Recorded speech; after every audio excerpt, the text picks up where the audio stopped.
that you kind of start listening and digesting a lot of stuff, and then at some point I will unlock this hand raising thing so that you can start listening to it as well, right?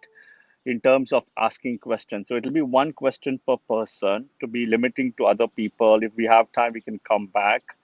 What I want to really focus here is in Sun Mahadasha, or as you know, Sun about Sun, right? So pretty much about Sun is what I want to be focusing on today. So do understand that as well. So I don't want to go questions beyond the sun things, right? Because every planet, everything we're covering, right? All planets. We have finished Ketu, we have finished Venus as well. So the third is Sun. The next will be Moon. You know, the sequence will come. Sun, Moon, Mars, Rahu will come soon next as well. So do understand that as well. So we are trying recording, but I don't know if recording will work or not today. So and there's no guarantee here, right? It's a hit or a miss. So just to clarify that as well. And I'm trying to think anything else. One question, no reading charts and stuff, right? So I just wanted to make sure that we're not reading personal charts, personal information here, being a public audience, public forum. So please, please, please do not share any of your personal information as well. Yeah. So keep it at a very high level. So we'll start. So I'll just say a quick prayer and we're going to start. And just 1 minute, I'll just say a prayer. We can start now.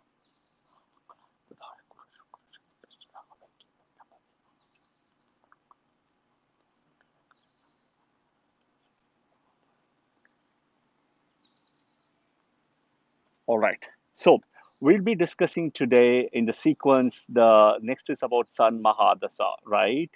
I've been getting a lot of feedback as well for other questions, including the why 120 years, why Sun gets 6, why Venus get 20. So I've been getting some feedback. If people are interested, when your turn comes for asking a question, please share your feedback as well along with this for um, next session or somewhere down the line in the next few months to have that as well. So why Sun gets 6 years in the Mahadasa, and why Moon gets 10 versus why Venus gets 20, etc., right? So I'll be happy to explain that as well for the 120 years of Mahadasa using astronomy and astrology as well, right? So I'll be happy to explain that 120 years, but I definitely need your feedback as well because some of them I've asked, but I always look for more people feedback for topics as well. So please do remember that as well.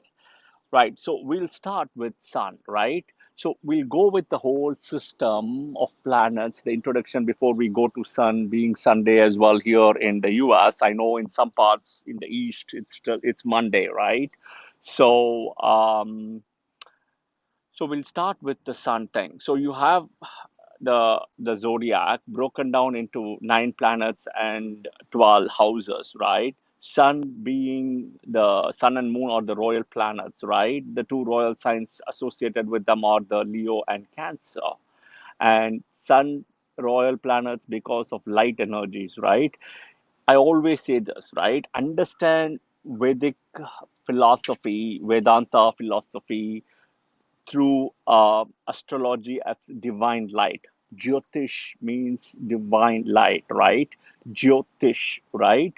So it's about divine light. The Jyoti is light and the Ish is the divinity, right? So understand principles of light through astrology, right? At least Vedic. So and do understand that the zodiac is constantly in motion, right?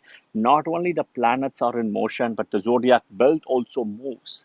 So if you read a book like Surya Siddhanta, right, or Varaha Mihira's Briha Jataka, it tells you about how every 72 years the entire zodiac belt on top, right, of what above us moves by 1 degree, right?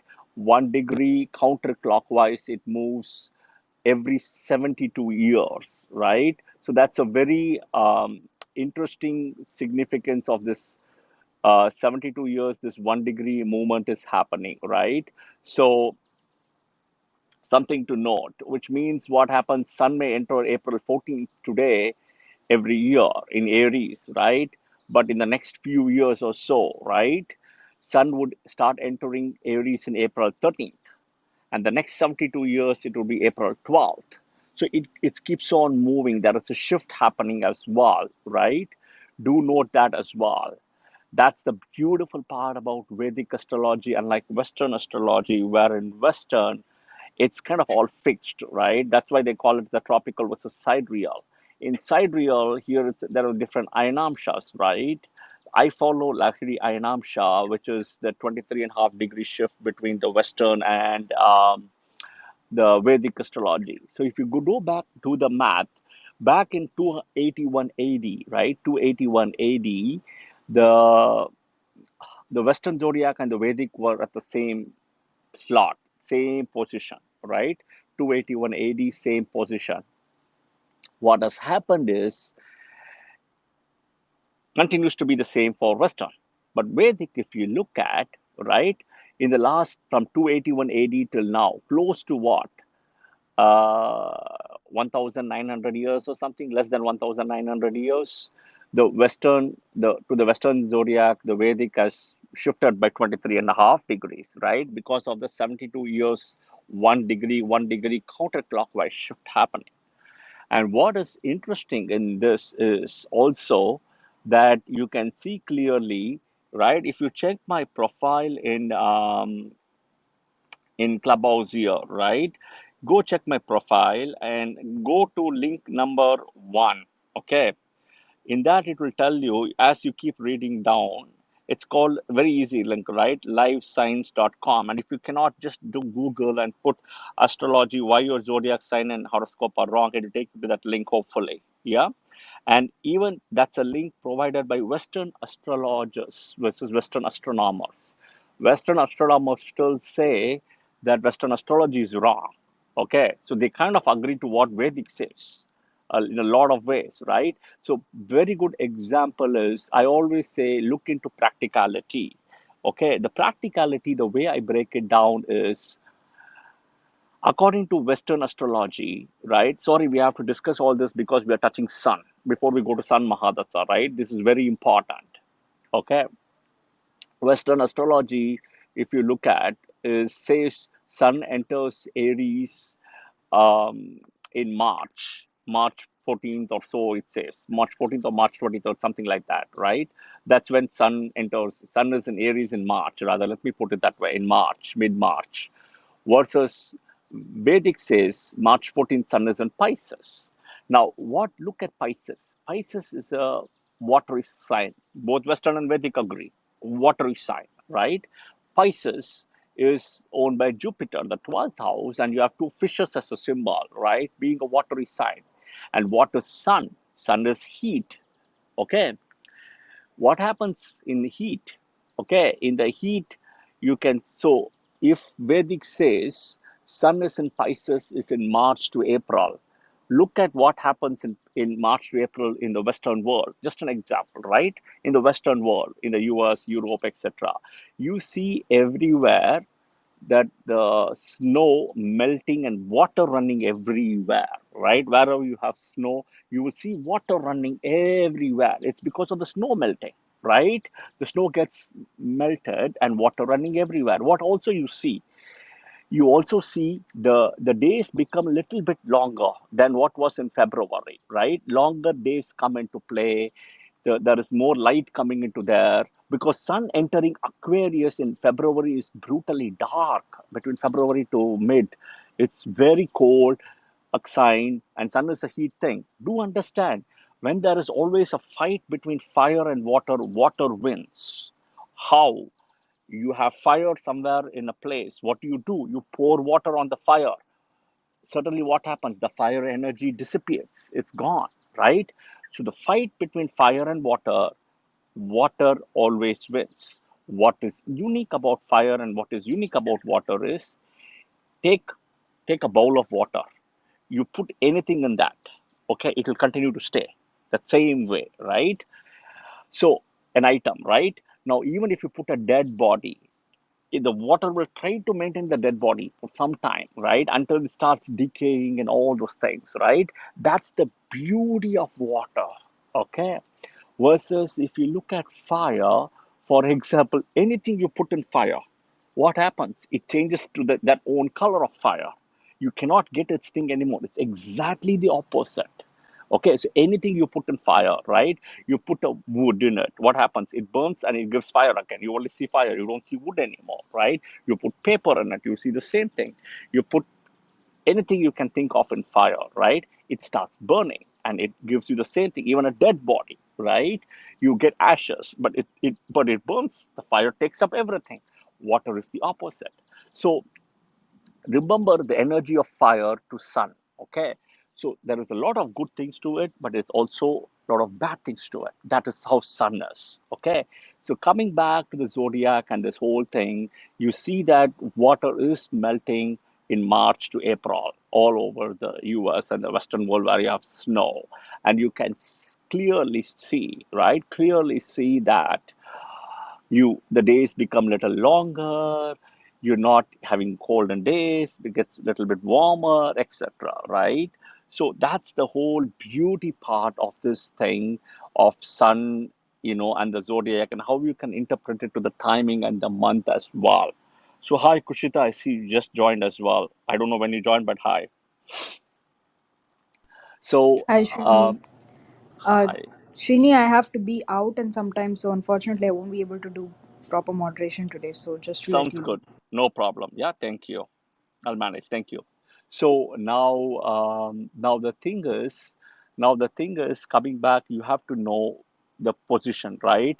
And you check out my link about the life science, and you can see how Western astronomers and Western astrologers have disagreement in this whole thing as well.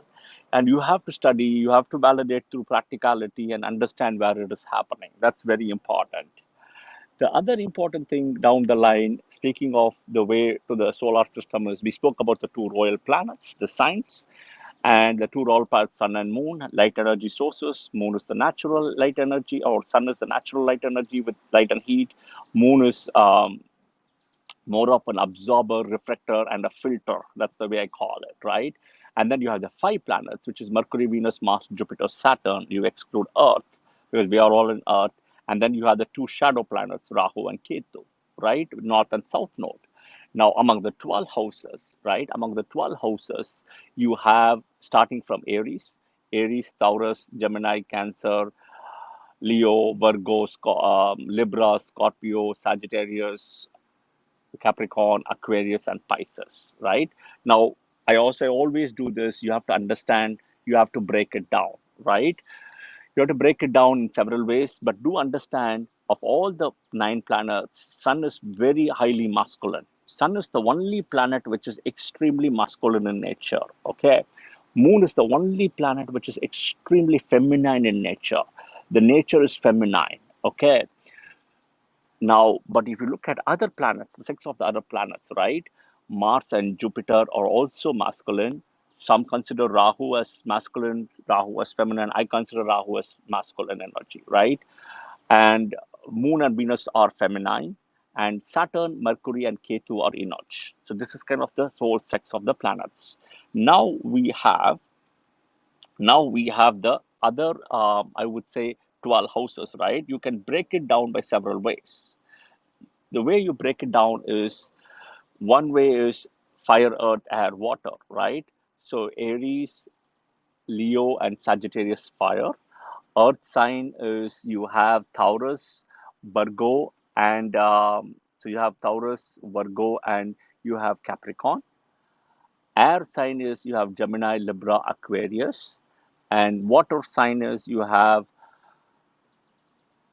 Cancer, Pisces, or Cancer, Scorpio, and Pisces. Okay, this is one way of breaking down by element. Another way to break down by other way is the sex of the houses is masculine and feminine. All odd houses are masculine, or even houses are feminine. So the odd houses you start straight away from Aries, then you come to Gemini, then Leo, Libra, Sagittarius, and Aquarius. These are all your masculine houses. Your even houses are feminine, start from Taurus. You have Taurus, and then you have Cancer, you have Virgo, you have Scorpio, you have Capricorn, and you have Pisces. Okay. Another way to break it down, these 12 houses. Okay. The way you can break down the 12 houses is also by I mentioned about fire, earth, air, water. Then I mentioned about the other way is masculine, feminine. The third way you can break it down is movable, fixed, and dual. The movable houses are Aries, Cancer, Libra, Capricorn. The fixed houses are Taurus, then Leo, then you have Scorpio, and then Aquarius. The dual houses are Gemini, Virgo, Pisces, and Sagittarius. Another way to break down is houses such as your, I would say, is something like a, people who look at past, present, and future, right? The past houses are always your Aries, Cancer, Libra, and Capricorn. So if you have more planets in these houses, these people tend to always think of the past. The only exception is when you undergo your Rahu Mahadasha, where it will take you in a different way, right? But otherwise, people in these houses have, forgetting the past sometimes becomes a challenge for them. Okay. Now, individual charts always could vary, right? Now, for the present, if you look at our Taurus, Leo, Scorpio, and Aquarius. Okay, these houses. Okay, and then the future is all about Sagittarius, Gemini, Virgo, and Pisces. Okay, these houses, right, comes into the future thing. So I broke it down by past, present, and future. Now, what is important when you come to these planets, when we broke down the sex of the planets, it's also important to note. It's also important to note that the the nature of the planets, right? So the Jupiter becomes the great benefic, right? If you can break it down by benefic, malefic, and neutral or mal malefic, we can call it. Jupiter is the greatest benefic, followed by full moon. And if that full moon is aspected by a Jupiter, then that full moon is stronger than a Jupiter. Okay. Next is Venus. Next is independent Mercury. Next is waxing moon. Yeah, these are all benefics. Now malefics would be anywhere starting from Rahu, then Ketu, then you have Saturn, right? Then you have Mercury with another planet such as a malefic, right? A Mars, okay, or Saturn or Rahu. Mercury becomes a malefic there, okay? Then, or even Ketu, for example. And then you have a waning moon as well. And then the most malefic is also your new moon, where sun and moon conjunction happens. There are some exceptions to new moon, but a new moon is also a malefic because it doesn't have light anymore. Okay, so understand Vedic astrology through principles of light, divine light. Okay, now the other important thing is, right, I didn't mention about sun. Sun is malefic, half and half. Sun is both benefic and malefic. It's got both in it. Why? You need sun's rays and light as you see from the sky for a lot of things, photosynthesis and all those things, right? Even moon needs the light to charge itself, right? To give light in the night. So sun's thing and the ability that other planets absorbs the light, right? We call it as in science or physics, it's called electromagnetic spectrum, right? Electromagnetic light, right? So electromagnetic is nothing but a combination of electrical and a magnetic force. It's both. That's the way we define, light through this process, right? And and what you see is that the ability, right, where sun is malefic because sun cannot, or sun's light and heat is so strong that till today, human has not created anything close to that light. Okay. And I don't think we can never create that. Okay. So humans cannot create any heat or light energy that is equivalent to sun. Imagine how far sun is from us, right? Look at the light years or the astronomical units. They say that, I think it was in Surya Siddhanta, if I'm not mistaken, from the time the light reach leaves the sun, right? And the light and heat reach the sun to come to Earth, right, where we are. It takes around 8 minutes or so. Okay, 8 minutes they say, right? So, so what is very interesting is with such a far distance in the galaxy and such a far distance, right? It's still able to give this much light and heat to us through this process, right? And you cannot look at the sun for more than a few seconds and you would get your burnt your retina and eye. You never do that. Even a normal sun on an eclipse day, do not go over look at it. I would always highly recommend do not look at the sun even if you buy a UV glasses and all those things, because if those glasses are cheap, made in China, you are fake, you don't know, you'll hurt your eyes. So be aware of that. Now now just the same way sun and moon are, okay, the two opposite planets which is opposite to sun and moon and from energy is Rahu and Ketu. Rahu and Ketu is exactly opposite to Sun and Moon, where you can see that the Ketu energy is similar to Sun and Rahu energy is similar to Moon. Okay, so that's probably the reason why many of them think that Rahu is female, but I have different ways of looking into it. But um, so when Rahu and Ketu comes near the Sun gets combust, which is what we call as eclipse, right? Otherwise, Sun has the ability to eclipse all the four planets: Venus, Mars, and Jupiter and Saturn. Okay, I don't believe Mercury to be, getting combust at all in this process, right? And I can astronomically and astrologically also prove it how it doesn't get combust. Okay, so Mercury doesn't get combust when it comes close to Sun, and but other four planets are, which is Venus, Mars, Jupiter, and Saturn. And who is really faces the bad heat in this process is Venus. That's why Venus is called a morning star and an evening star.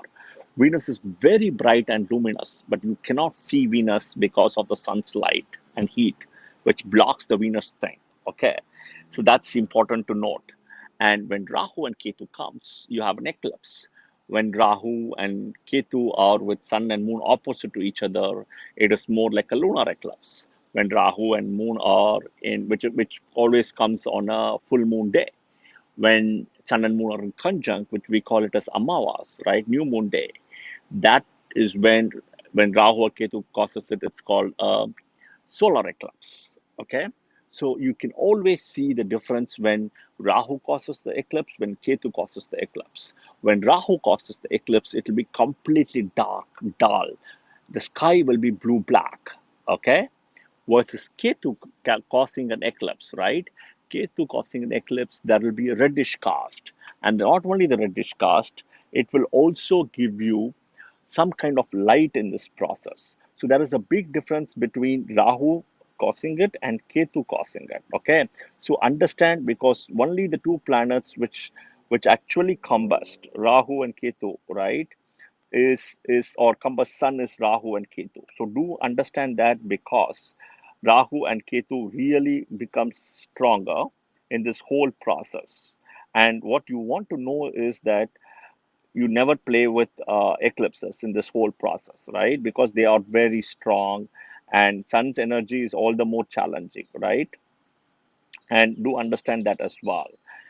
The other important thing which I wanted to say is Sun's energy and light is as good as what it is, but without the moon's filter or the moon's energy, right? It is actually meaningless or nothing.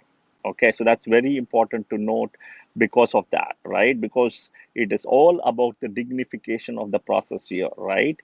When somebody is born on a conjunction of sun and moon together, okay, sun and moon, except I would say, if that falls on houses, right? If a house, let's say Cancer house or a Leo house, so Cancer, Leo, or Aries or Taurus, or Sagittarius Pisces. Sagittarius Pisces, Jupiter houses, right? Jupiter houses. Aries is where Sun is exalted, and Taurus is where Moon is exalted. Cancer is where Moon's own houses. Sun is where Leo or Sun's own houses. The six houses, if a sun and a moon happens as a conjunction, right, there are always challenges for these people, right, depending on what does sun own and what does moon own, etc., right? But having said that, the sun and moon conjunction is really not a great one because moon is without light. Now, if a Jupiter or a Venus aspects the sun and moon, then absolutely you don't need to see that, right? But then that is where you have to see how that happens as well for this person. But again, individual charts have to be looked at an individual level and should not go into further details on this. Okay. Now, we spoke about sun, moon, nine planets, combust, all those things. Now, if you read Parashara Horasastra, in the first, I think, in the first few pages, I think 10th, 12th, or 13th page or something, he says very clearly one of the reason for your birth is your rebirth is your sun. Hinduism, please understand, Hinduism believes in rebirth, right? If you're coming from a different faith or anything, I understand you may not believe in rebirth and it's up to you, fair enough. But Hinduism believes in rebirth and it says that why certain people are born to certain people, right? Because this is where I think other areas are not able to be defined by other faiths, because why does God is always never partial or biased, right? God is always fair. Why would he put somebody else in a millionaire's house and somebody else struggling with all this? It's our own karma, right? So the way Parashara says is the reason for your rebirth is because of your sun, the soul, right? And that's the beautiful thing. Parashara Horashastra defines it. Even if you look at Brihad Jataka, Varaha Mihira says about it as well, right? And what is also interesting is the so-called the four Vedas, right? The four Vedas associated also somewhere. So you have the Rig Veda, Yajurveda, Atharveda, and Samaveda, right? All associated to the four parts of the so-called you can Purusha Sutta, right? Which we call it as Dharma, Artha, Kama, Moksha, right? So they are somewhere connected in this process as well. And the rebirth and the birth is so important when you consider sun, which is the soul. And I have always given examples of how can you break down the three important points, the trinal points, the tripod, right? Which is the sun, the moon, and the ascendant. The sun is your soul, the moon is your mind, your ascendant can be who you are, your body, and you're alive, right? So if somebody is, let's say, somebody is dead, that means the ascendant is gone, right? The ascendant is gone. If somebody's moon is really gone, what happens is that person could be mentally retarded, Down syndrome, could be in a coma, all those things are there, right? Any one of those things. Now, if the sun is gone, what it means is that I can give examples such as movies like Evil Dead, Exorcist, and all those things, where sun gets captured, right? The soul. So the important point here is that one needs to take the moon and the ascendant in a way to drive the process of the sun to avoid this rebirth, right? And Parashara says about sun being the important thing of this whole rebirth process here. So that's something important to note as well. Now, very importantly, right? Very importantly, to understand more about sun, you can see that sun is exalted in the first house, right? Sun owns one house, which is the Leo house, the natural fifth house in the zodiac, and sun is exalted in Aries house in 10 degrees in Ashwini Nakshatra. In the Navamsha would be going to Gemini. Sun is debilitated in Libra, right, which is the natural seventh house in the zodiac. And and if you look at Sun's, friends are part of the teammate thing, which I kind of say it all along, is Sun, Moon, Mars, and Jupiter and Ketu. But do one thing, note that Venus or Mercury from the team B loves Sun the most than any other planet, even from team A. Okay. So Mercury really, and what is very interesting about the sign Leo, right, as Sun owns, Leo is a very unique sign. Leo and Cancer are very unique signs. So people born in a Leo ascendant, Cancer ascendant, some way are blessed in a lot of things, right? They may not achieve a lot of things, that's also there, but they are blessed in a big way, right? For several reasons, right? The principal reason is one, Sun and Moon owns these houses. Royal planets, royal signs. Okay. Number two, all the other planets, any ascendant you take, these planets have dual lordships. So there is always one good house and a bad house, right? If you take, for example, Scorpio ascendant, first house and sixth house, Mars owns. So Mars owns dual lordship. Taurus ascendant, first house and sixth house, Venus. You can take an example of Aquarius ascendant, right? First house and 12th, Saturn owns it. So there is always this dual lordships, which somewhere hurts these houses and the Lord as well in this process, right? Versus Sun and Moon have single lordship. So they have the full energy and the full power to give what they have, provided they are placed well. And and their Mahadasha has to come into play, right? And importantly, Sun has to be dignified and Moon has to be with strength. So we'll speak about Sun's dignification here because without Sun's dignification, it's not going to help in this whole process, right? Just because when somebody has got Sun in Aries, right? That doesn't mean that that person can go to enormous heights. Why? Because just imagine anybody who's born between April 14th to May 14th, right? In any calendar year, right? That person will have Sun in Aries, and in that 1 month time frame, imagine how many people are born in the world and how many people will have Sun in Aries, right? Now comes which ascendant it is, who is how is he sitting, how is he placed in the divisional charts, how is he placed in the Navamsha, is the Sun dignified, right? How is the house owner Mars sitting? Is Moon dignifying the Sun? Is Moon sitting in Libra and aspecting the Sun as a full moon, right? And dignifying the Sun. That is what is important. See, the dignification, if I have to explain further, is a good thing to explain here. Go check out on a full moon day. And the full moon day is coming very soon, right? Coming Friday, you can look at the full moon. I mean, not this Friday, right? The next Friday, I'm trying to say, right? And that would be, I believe, give me a minute. I'm trying to think. It's 23rd, right? So July 23rd, you can see it will be like a full moon, right? Go outside your house, right? I'm keeping US as a location here. Go outside your house on that day and see. Just take a note of the temperature and actual coldness and take the temperature of few days before the full moon, few days when you see the full moon. So take 4 5 days before the full moon, see the temperature, and go outside on that day of a full moon. You will see two things. Okay, what is the first thing you're going to see is that that day will be pretty cold, right? And you will feel pretty cold on a full moon day always. Okay, number one. Number two, what would you would also see is on that full moon day, right? You would feel that it is so luminous and soothing, right? Soothing, very warming, very nice, not warming as warm temperature, right? Feeling very calm, comfortable, all those things, and you would feel that you very positive energy, right? And I've always said to you guys before, coming full moon is coming, so you can do the water energy, the remedy I've said to how to collect the water, so you can do that on the coming full moon on a Friday as well. Yeah, so you can do that remedy also now.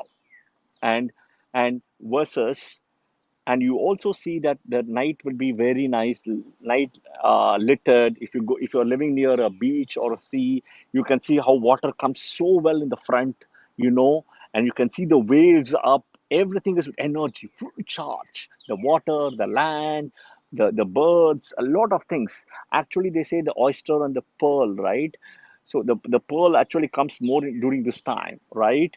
So a lot of things happen during this time when the full moon is there, because it's such a big blessing, not only for human beings or the earth, even for animals and trees and all those things. Okay. So something important to note as well in this process. Now, coming back, the dignification is what I said, right? So I spoke about Sun does very well.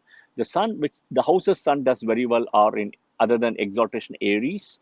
It also does okay in Taurus, right? Enemy house, but it gets dignified. Understand dignification here. It's a Venus house, it's a benefic house, right? Sun in Gemini is fine, it's neutral, because Sun considers Mercury as neutral, versus Mercury considers Sun as his best friend among all the other eight planets, right? Cancer is fine, is friend sign. Leo is own sign. Virgo is absolutely fine, neutral. Libra, even though it's a Venus house, is dignified. Sun has Sun is debilitated, right? In 10 degrees in the nakshatra of Swati, right? And then Scorpio Sun is still fine. Sagittarius Sun is awesome. One of the best placements Sagittarius it's there. It gets dignification. It's not exaltation. And Sun in Capricorn may not be a good position, right? But do understand there are some good aspect of Sun in Capricorn. What happens is in India, we call it as Uttarayana, right?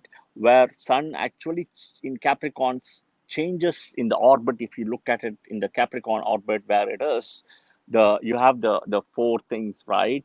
The cardinal signs we call it, right? Which is the solstice and the equinoxes, right? Where it falls. And what happens is at that point in Capricorn, Sun actually stops, revolves around the orbit, takes a curve, and starts going northward.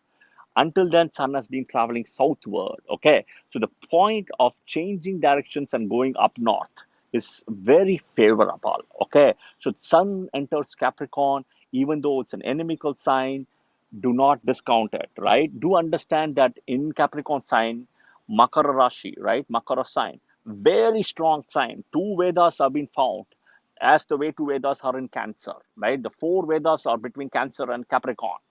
Okay, and Sun in Capricorn, do understand the nakshatras are Uttarshada, right? Uttarshada 2, 3, 4, which is Sun's own nakshatra, which is the peak of Sun's nakshatra there, right? And then you have Shravana nakshatra, right? The four padas. And then you have the two padas of Dhanishta nakshatra, right? Mars nakshatra. So end of the day, the energy is Saturn's restriction is there. But having said that, you have the sun, moon, and Mars energy here, very strong. And do understand this is the natural 10th house where sun gets digbala, right? Directional strength. So sun and Mars gets directional strength in the 10th house. So which is a very strong house end of the day where sun gets its strength, right? So that is something important to note as well in this process. And then what happens is sun in Aquarius is a bad sign again, very bad, inimical, etc. One plus point, if I have to give, is Sun sitting in Aquarius can aspect its own house, Leo. So somewhere Sun gets, because Sun and Moon only have the seventh aspect, like Mercury and Venus. So Sun can see its own house. So somewhere there is a blessing in that way, but still it's a bad sign, right? And it's also a very cold sign, a dark sign, where sun also cannot show its full light and heat through this process, right? And then the last is sun and Pisces. Sun and Pisces, sun does pretty well as well, being a Jupiter sign, and he's also all the more happy when he enters Pisces that he's very dignified, right? And the sun's heat is kind of mellowed down with the Pisces water energy. And what is also coming next for the sun is that he knows that he's going to enter into Aries soon as he enters Pisces, right? Because Aries is a sign of exaltation. So that is something important to note as well in this process. Now, what is also important in this to understand is Sun will be automatically somewhat favorable for these 12 ascendants. Among the 12 ascendants, the six, right? The team is. So all Sun ascendants, Moon ascendant, Mars ascendant, and Jupiter ascendant, right? Sun ascendant Leo, Moon ascendant is Cancer, two of the Jupiter, which is Pisces and Sagittarius, and the other one is you have is the Mars, right, which is the Aries as well as your Scorpio, right? So Sun will be automatically favorable somewhere. But again, how much Sun can do, you'll have to see the strength of the Sun as I explained, the dignification. For the other six ascendants, for Mercury ascendant is somewhat okay.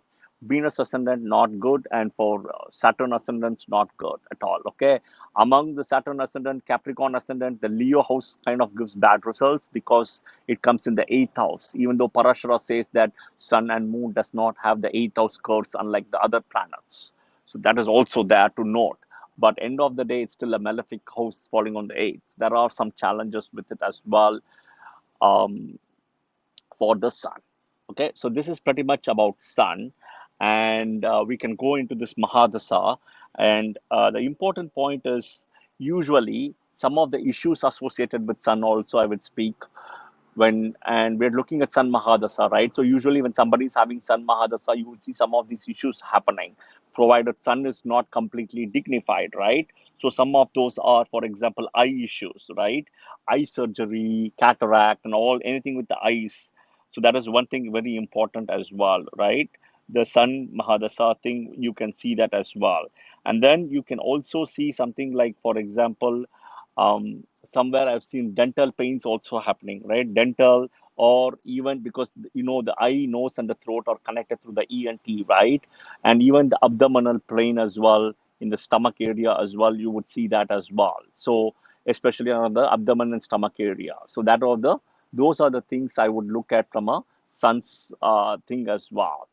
Now, Sun Mahadasha, right? Sun Mahadasha is what we're going to now come into the details. So, Sun Mahadasha is for 6 years, right? Sun is, if you know, of all the planets, Sun is a royal planet. We have spoken so much about Sun so far. But unfortunately, it's a pity that Sun being a royal sign, owning a royal house, etc., gets the lowest number or the least number in the Mahadasha sequence, right? Which is 6 years. And as I said earlier, if we want, we can do this whole cracking of this Vimshotri Mahadasa for 120 years as well.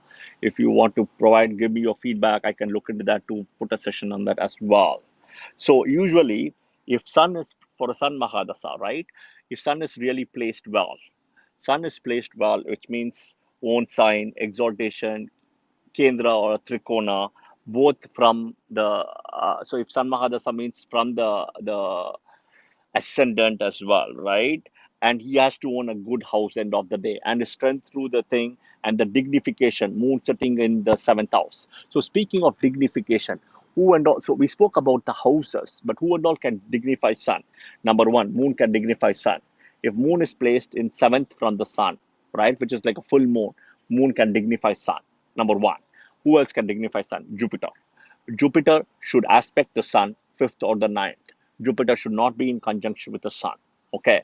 And if it's in very close conjunction with the sun, depending on the degrees, 8 degrees or 10 degrees, Jupiter gets combust. So Jupiter loses energy. Jupiter could dignify sun, but Jupiter would lose his energy. So the best way is Jupiter to be fifth or ninth away from the sun. Now, next is Mercury. Mercury can be in close conjunction with the sun. I do not see Mercury combust at all, so I'm not worried about it. Mercury can dignify the sun, but it has to come in a good house here, right? Suppose if it's happened in Pisces, Mercury is already debilitated there. So Mercury gets very uncomfortable over there, right? So if it happens in the house of Leo, right? And Leo is a beautiful house. I was trying to say earlier, I lost my train of thought.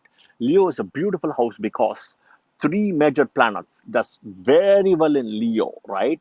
Which is keep Moon for a minute, keep Moon. Moon does very well. You can keep us the fourth one. Sun does very well in Leo, right? Mars does very well in Leo. Okay, Sun. So you keep Sun and Moon aside for a minute. So you start with Mars, excellently Leo. Second is Jupiter, very well in Leo because it comes into what is called the ring of Jupiter. The Leo, the Taurus, the Scorpio, Aquarius comes into the ring of Jupiter, where Jupiter does extremely well in Leo. Okay, sitting in Leo, he can aspect his own Mula Trikona house, Sagittarius as well. Okay, the electromagnetic energy force between Leo and Sagittarius, there is very common things. So he does extremely well. The third planet, other than the Sun, Moon, Mars, Jupiter, which already does well, or the fifth planet, however you want to call it, which does very well in Leo is Mercury. Okay, Mercury does very well in Leo. It's a big thing if you have Mercury in Leo. Okay, so these five planets are excellent. Now, Venus not well. Venus still dignifies Leo house, but Venus will lose its strength. That's the problem. Okay, Saturn absolutely no. Rahu absolutely no, no, no, no. Ketu no. Okay, so these other four planets have a challenge here, right? Now, now, so speaking of Sun Mahadasa, right, the dignification coming back. The dignification, if I look at, is Jupiter can dignify. Jupiter should not be with the Sun, combust. Okay, he will lose his energy now. That's the problem. Next, Mercury can dignify. So Mercury cannot go away from Sun by what, 28 degrees or so. He cannot move away. So Mercury can dignify the Sun, provided they are with strength. Then Venus. Venus can dignify strength, but Venus will lose its strength because Venus cannot have a seventh aspect like Mercury or here because they're always with the Sun. And Venus cannot go away from the Sun by 48 degrees or so. Okay. The next one is who else can do? So Moon, Mercury, Venus, Jupiter. That's it. This is how. And then the house, right? I mentioned the dignification of house happens in Cancer, is one. Then you have Pisces is there, Sagittarius is there. And Taurus is also Sun gets dignified. Okay. And then Gemini and Virgo also. Libra, no, because Sun gets debilitated there, right? So this is the house dignification of Sun. Now, the important thing in this aspect to consider is when the Mahadasha starts of Sun, there will be some kind of health issues typically, okay, including stomach issues, food issues, digestive issues, right? A lot of those things are also there if Sun is not dignified.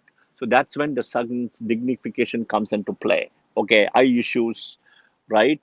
Acidity, acid reflux, right? And what else I can think of?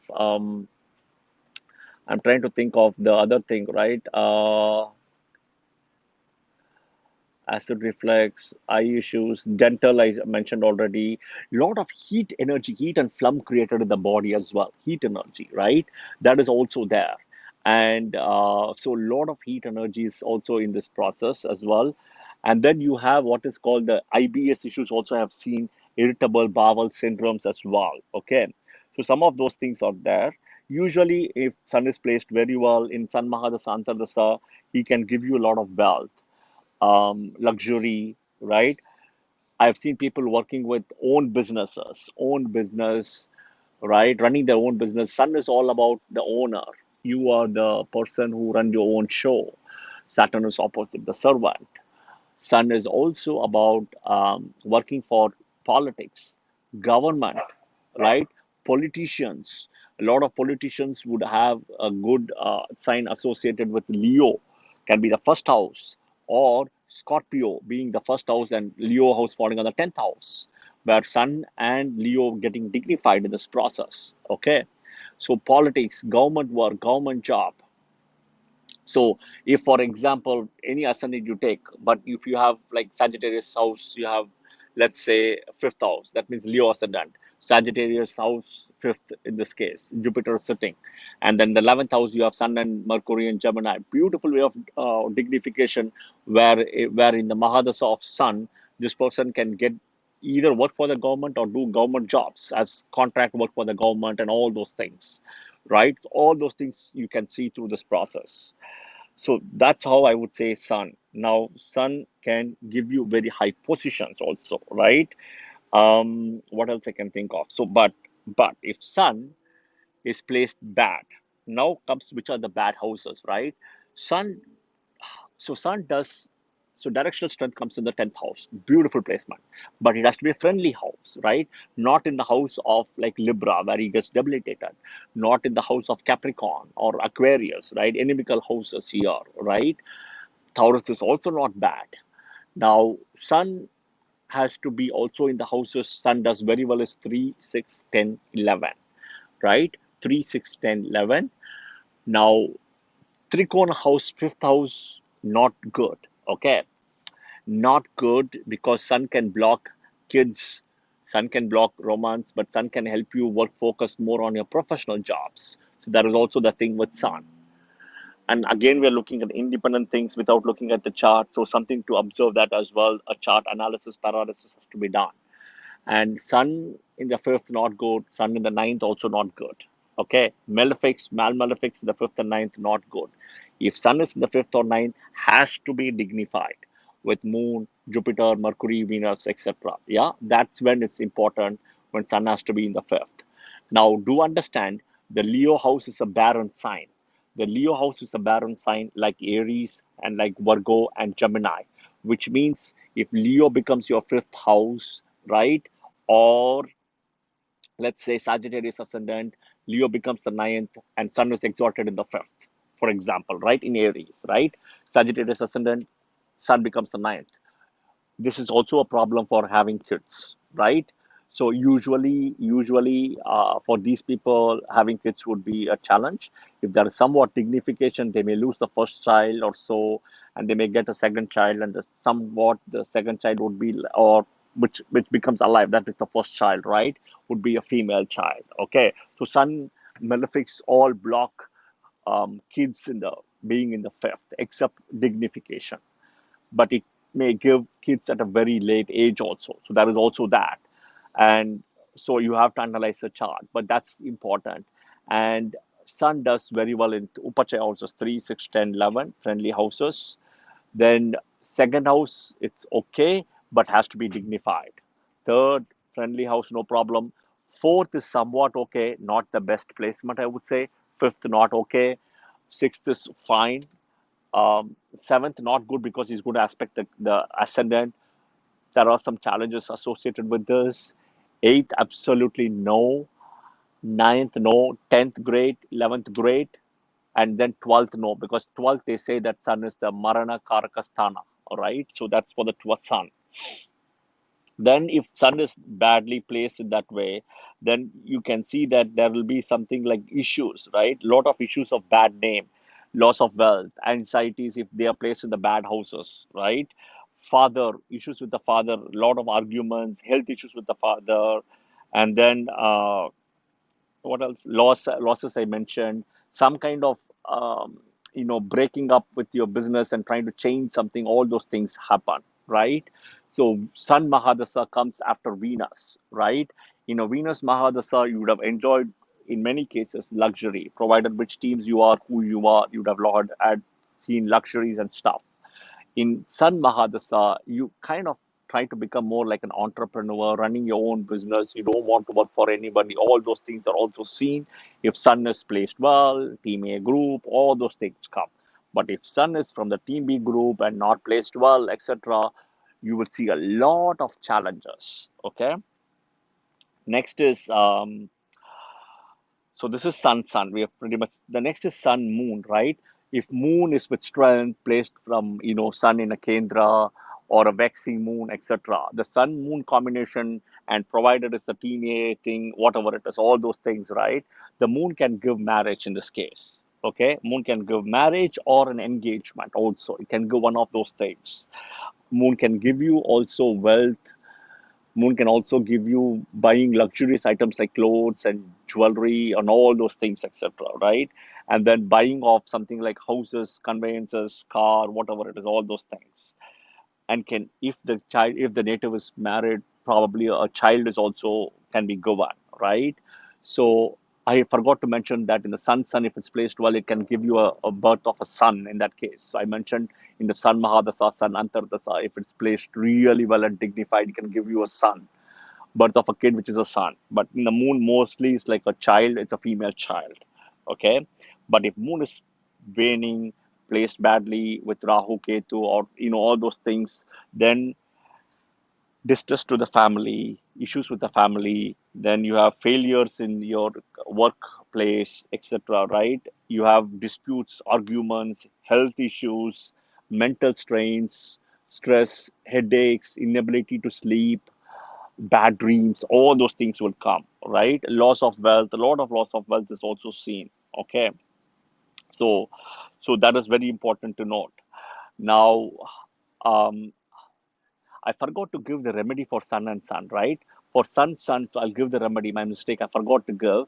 Sun means on a Sunday, you want to do, be clean, be neat, take a shower, pray to the sun god in the morning, right? Sun god has this great energy, right? Pray to sun god in the morning, and then you can, that is, you can say Aditya Kridayam in the morning as well, or in the evening as well, right? Aditya Kridayam, and then you can give I'm trying to think what else I can think of. Surya Narayana Surya Narayana how should I say, idol or god is very famous for the sun as well in this promise, something he can help you with as well. And then on Sunday you don't want to have liquor or smoking meat, seafood, all those things.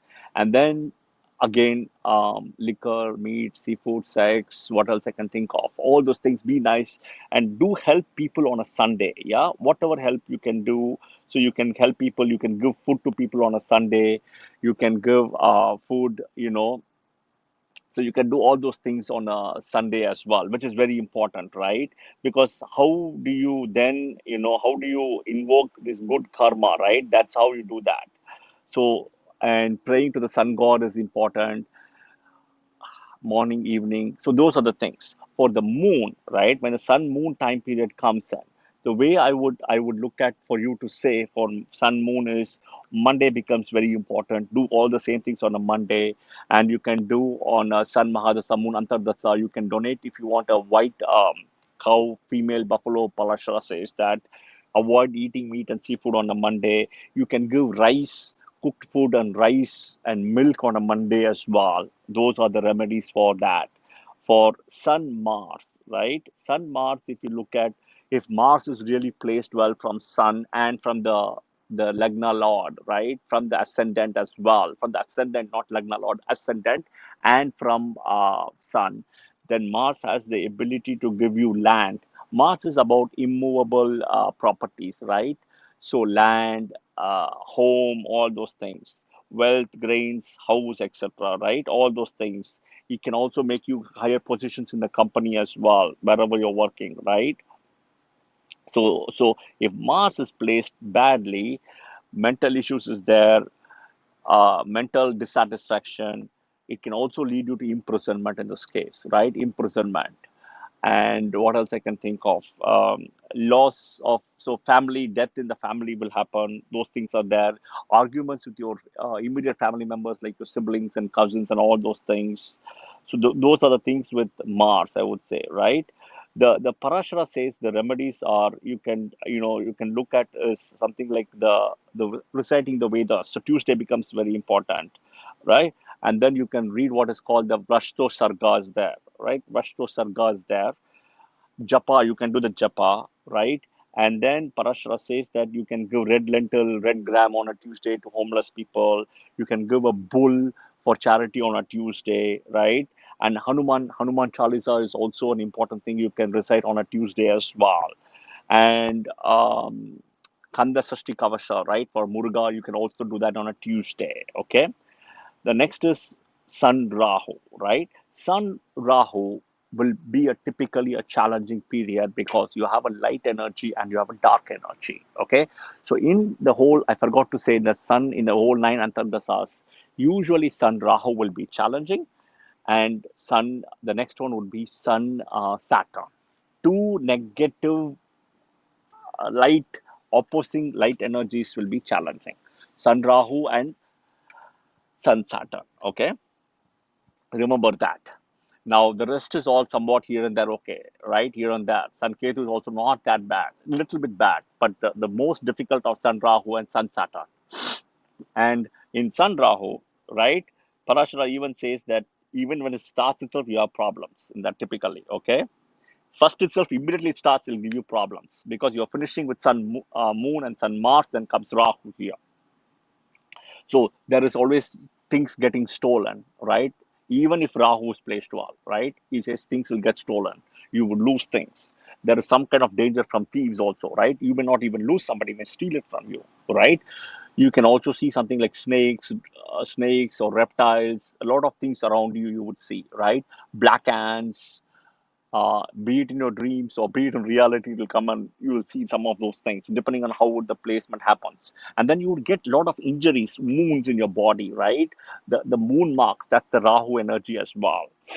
But his Parashara says if it's Rahu is really placed well after a few months, the 2, 3, 4 months, right? Because Sun Rahu is not a long period, right? So in the first few months, you will see the issues. After the first 3 or 4 months, you would see some kind of good things happening, right? He says that. So, and the important thing is the remedies, right? So the good things, what you can see, he says, is some kind of recognition at work, some kind of fortune, game, name and fame. You can see that.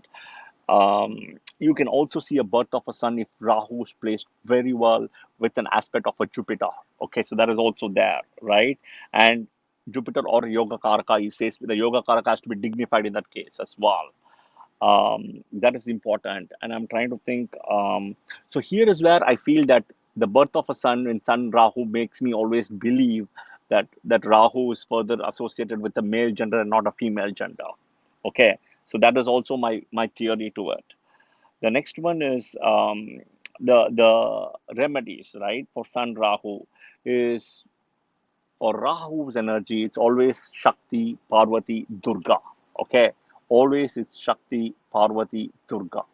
If at all you want to catch hold of that energy of Rahu, okay, very important, right? And then it's also important that Rahu's energy comes on a Saturday very strongly. So Saturday becomes very important. Parashara says that you can also do the Mrityunjaya Japa, okay? Mrityunjaya Japa, you can give a donation on a Saturday to a black cow or a female buffalo as well. And you can give the black gram as well if at all you want to do on a Saturday donation as well. Homeless people, helping homeless people, giving food to them on a homeless people, okay? So it's very important. Those are the remedies. Next is Sun Jupiter. Okay. So Sun Jupiter is a very interesting thing here because after you have the malefic Rahu thing, you have Jupiter, which is a very good favorable time period, provided somebody is having a team A Mahadasha, right? If it's team B, Sun and Jupiter both are going to be usually unfavorable unless somewhat they're dignified. Okay. So Sun Jupiter can give marriage to a native, marriage to a person here, right? Whoever we're talking.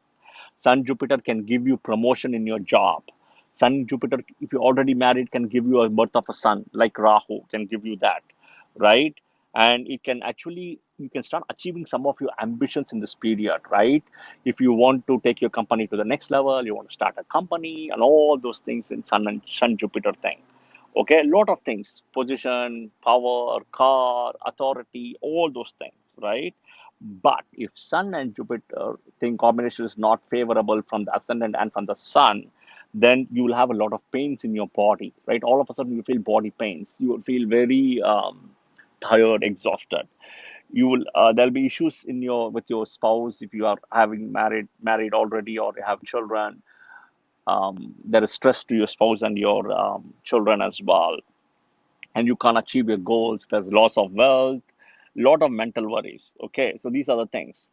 Parashara says is that for the remedies, you can give a tawny colored buffalo, right? The tawny colored buffalo. Thursday becomes important. You give help to people on a Thursday, homeless people, you can do that, right? He says that make sure to pray to your Kula Devata or Ishta Devata, whatever is your family god, pray for that as well on a Thursday. He also says you can give charity in gold as well on a Thursday if you can afford to do that as well, right? So those are the remedies for, and you can make yellow lentil, yellow chana dal, garbanzo beans, and make it like give it as a food as well to homeless people on a Thursday. Yeah, so that's pretty much for I would say for Sun Jupiter.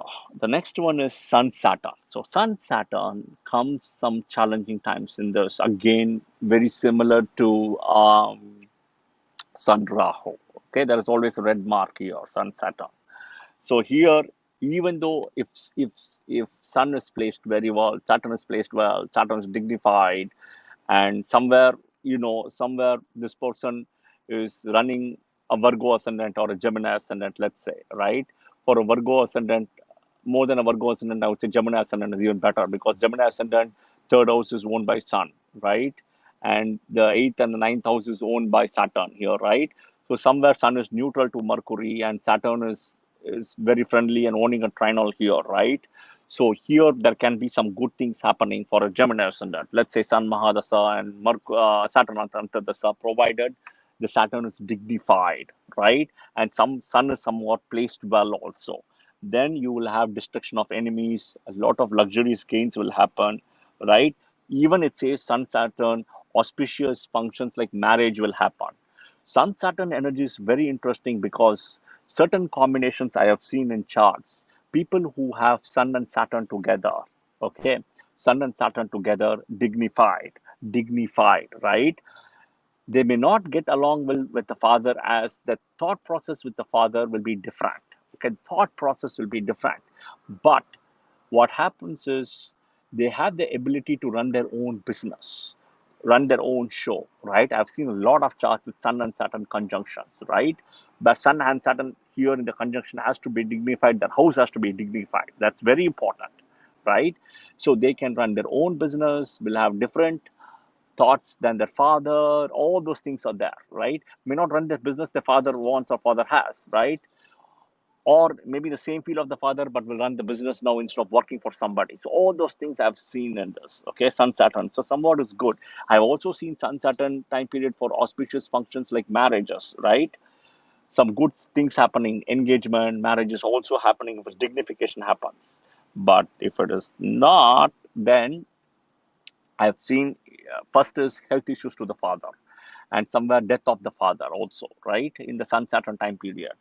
Then rheumatism is there. Rheumatism, rheumatoid arthritis, pains in the body, right? Fever, sometimes even imprisonment, right? If it's all happening in the 12th house, Sun and Saturn to conjunction in the 12th, right? Let's say that house is Leo or Libra even, right?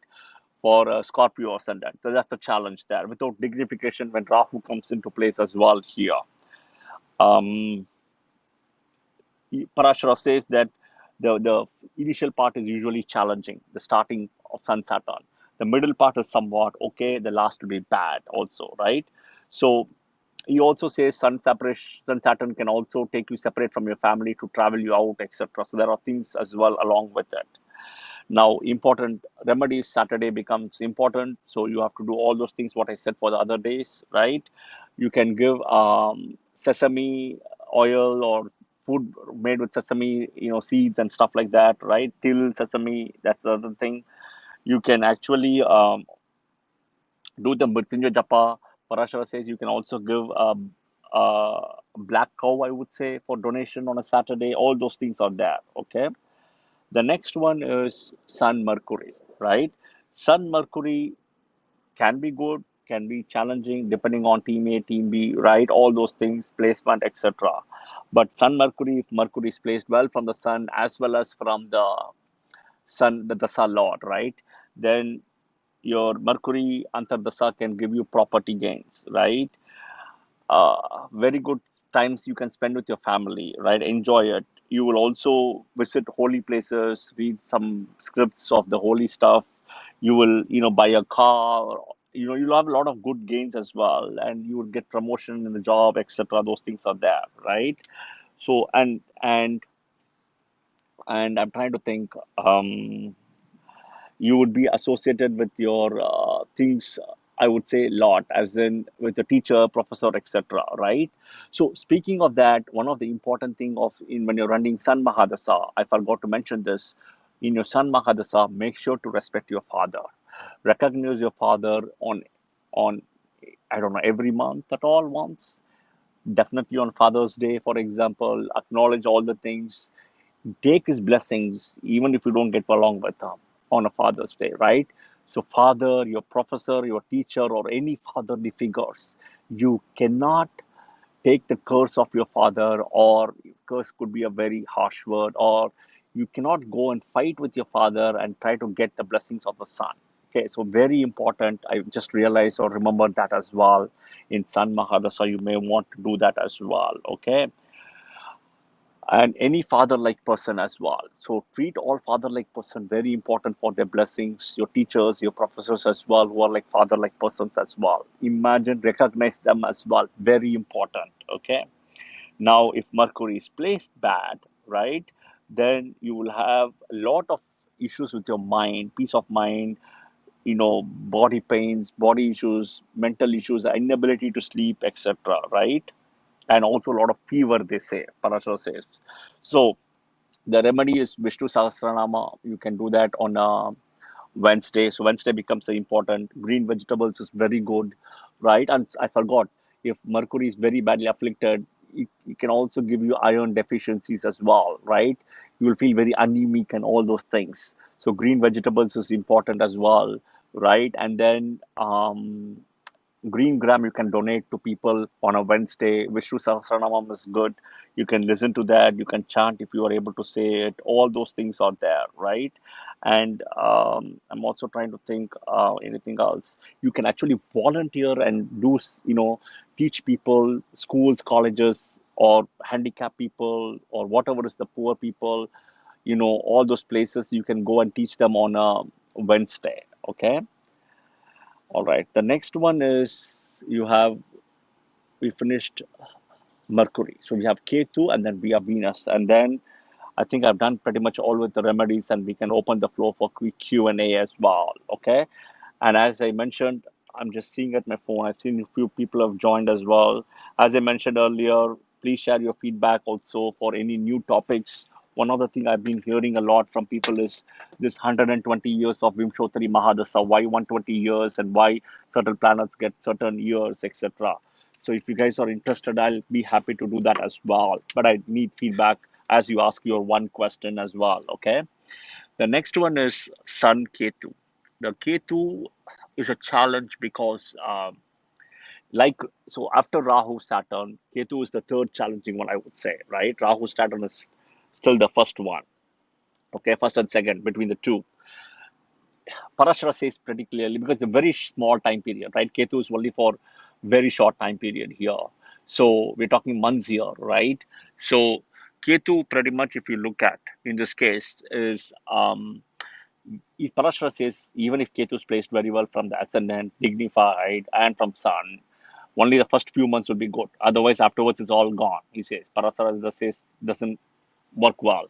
He says the middle part will be typically bad, and the last part will be also bad. And somewhere in Sun and Ketu, there is also death of family, along with Sun Saturn as well. Okay, Sun Saturn, I mentioned about father. Here, death of other relatives you will see in the family, Sun Ketu. Okay, so then there are health issues, right? The first few months, he says, is some kind of happiness, satisfaction. You may see some new friends, you may buy some clothes, people talk good about you, all those things. That's only for the first few months. From there on, you have body pains, you have stress, loss of wealth, you may lose your position, right? And family arguments is there, teeth issues will be there. Ketu associated with the teeth also here, right? So teeth issues is there. What else I can think of? Urinary issues is there, health issues, urine. I'm trying to think. Even Sun Ketu father issues also seen along with Sun Saturn here, right? Other than other relatives also. So Sun Rahu also you will see the death issues also happening. Okay. Again, you have to see the dignity. So you have Sun Rahu, Sun Saturn, Sun Ketu, but Ketu is the least malefic among the first two here. And last part, you may see some travel places going here and there as well. Okay. So that is pretty much Sun Ketu. Parashara says that you can do the Shat Chandi path. Okay. For Goddess Durga, again for Ketu. You can pray to Ganapati Ganesh as well. So Ketu Tuesday becomes an important date. So you can, Ganapati, Parashara says you can give a goat in charity, right? And Tuesday becomes an important day as well. Horse gram, you can donate horse gram for people as well on a Tuesday. So those are the things you can do. The last is Sun Venus. And Sun Venus, right? Uh, if Venus is placed well from the ascendant as well as from the sun, what Parashara says is that there is marriage can come here in this time period. Marriage, travel. Okay, travel is there. So living out of the place because next comes is moon, right? There is also car, wealth, a lot of gains. So car, wealth, car is your movable assets, right? Car, bike, all these movable assets. Venus is associated, right? Luxurious way of living, all those things are there. But if Venus is placed badly, then there is family issues, especially with your spouse, argument issues at work, etc. Right? Parashara says that the starting may be somewhat okay, but the middle part will be pretty good. He says the last part will be not great.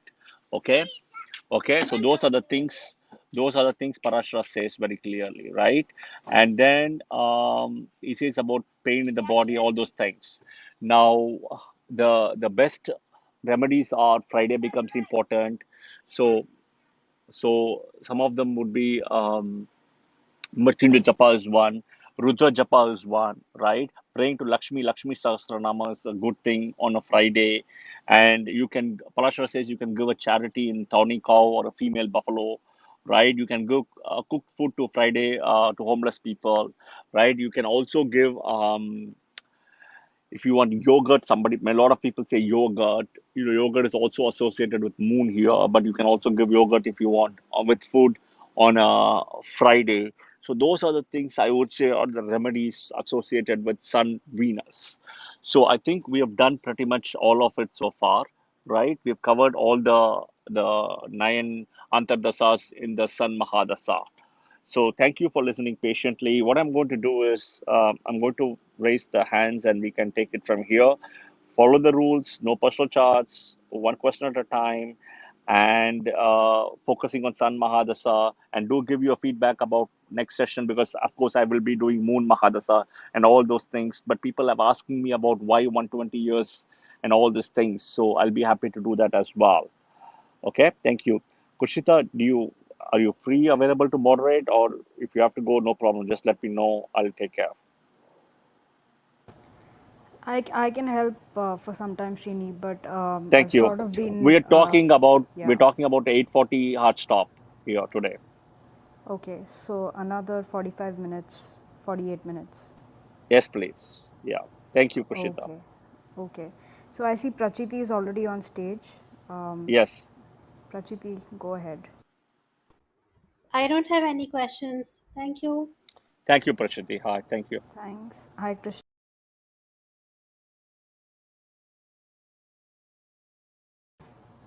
Krishna, are you there? We can't hear you. You're on mute. Okay, in the meantime, we have two other people. Kajal?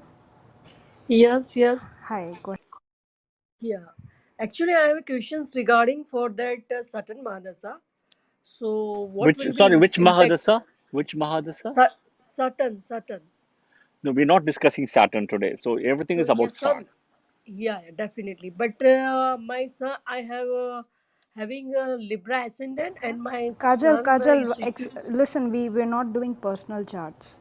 Okay, So okay, if you have a question about Sun Mahadasha and if you can keep it vague, okay, okay. I we're got happy it. to answer it, but we are not doing any personal chart readings. Yeah, yeah, no worry. So, Saturn Mahadasa Antra Sorry, we're not Ketu, doing how will be? Saturn. We're not discussing Saturn here again. Sun Mahadasa, Ketu Antra, what will be impact on our chart? So I just mentioned right now, right? Sun Ketu only the first few months will be so. So each chart has to be read completely, but Sun Ketu only the initial part will be good. From there on, it will be not great personally and professionally, right? And there Okay. is if Ketu is placed badly, there could be issues of death in the family also, right? So one Yeah. would see some of those things in Sun Ketu.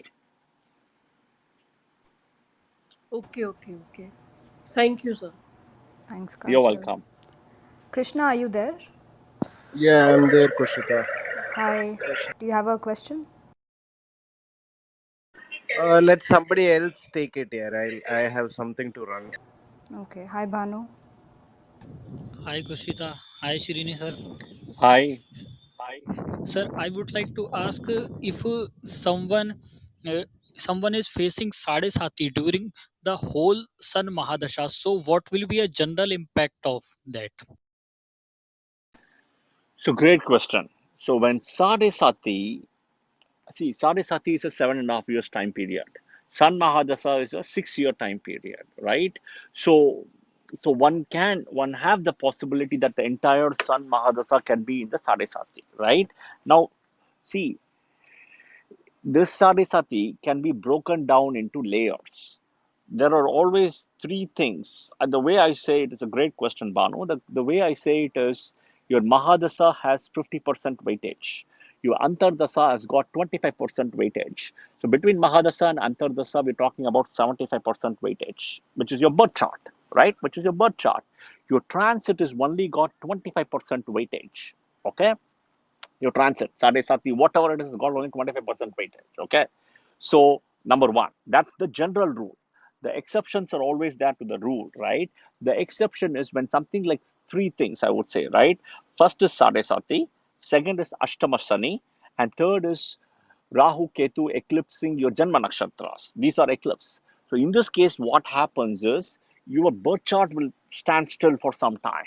Okay, will stand still to a fact where transits take 75% weightage literally, and Mahadasa Antardasa only holds 25% weightage. So you may not see results if the Mahadasa Antardasa is bad.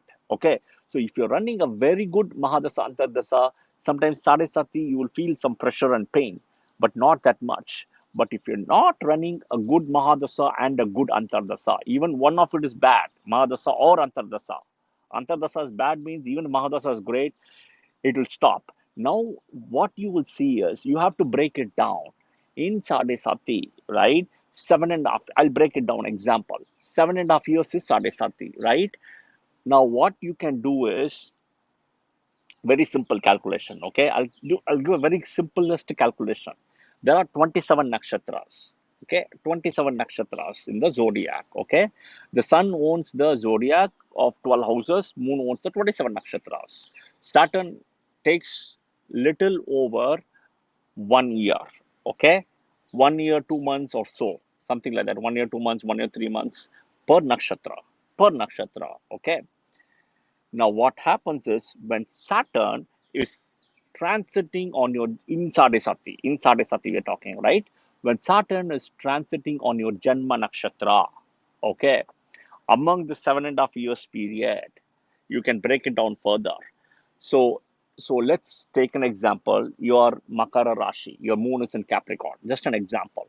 So among the 7.5 years, which means moon entering Sagittarius, moon entering in Capricorn, and moon in Pisces or Aquarius, 7.5 years, right? This is a tough period. Now, within this tough period, the next toughest period, or among this tough period, which is the toughest, is Saturn entering Makara, that house, right? Now, among this 2.5 years where Saturn is in the Makara, which is the toughest period, is Saturn going on your constellation, birth Janma Nakshatra. Okay, this is how you have to break it down. So now, if if your birth constellation, for example, is let's say Uttarashada, last year would have been a very tough year for you. Okay, very tough year for you, right? Now there are always exceptions. There are always exceptions, right? You have to look at your score of how Saturn is contributing in Ashtaka Varga. Is it dignified, that house? There are so many things to look at. Is Moon's 12th house and second house is dignified and Moon's house is dignified? Those things are there, plus Ashtaka Varga. Otherwise, if otherwise, last year Uttarashada would have been a tough one. This year, people born in Shravana Nakshatra, right? Shravana, Trivona Nakshatra would be a tough one. Lot of emotional stress is there. Now, I'm not seeing Mahadasa, Antardasa, all those things, right? I'm only predicting based on transit now. So, Shravana Nakshatra, there will be a lot of things. People can, emotionally lose their anger, throw out things, right? All of a sudden, which they may not be never known for, right? Arguments with family, arguments in professional place, really mental breakdown, disconnection with the family, mental breakdown, and health issues also, right? Some kind of infections coming in, or these people would have had an injury 20 years ago. All of a sudden, that injury would be feeling for them all of a sudden now. So this year is Shravana. Next year is Dhanishta.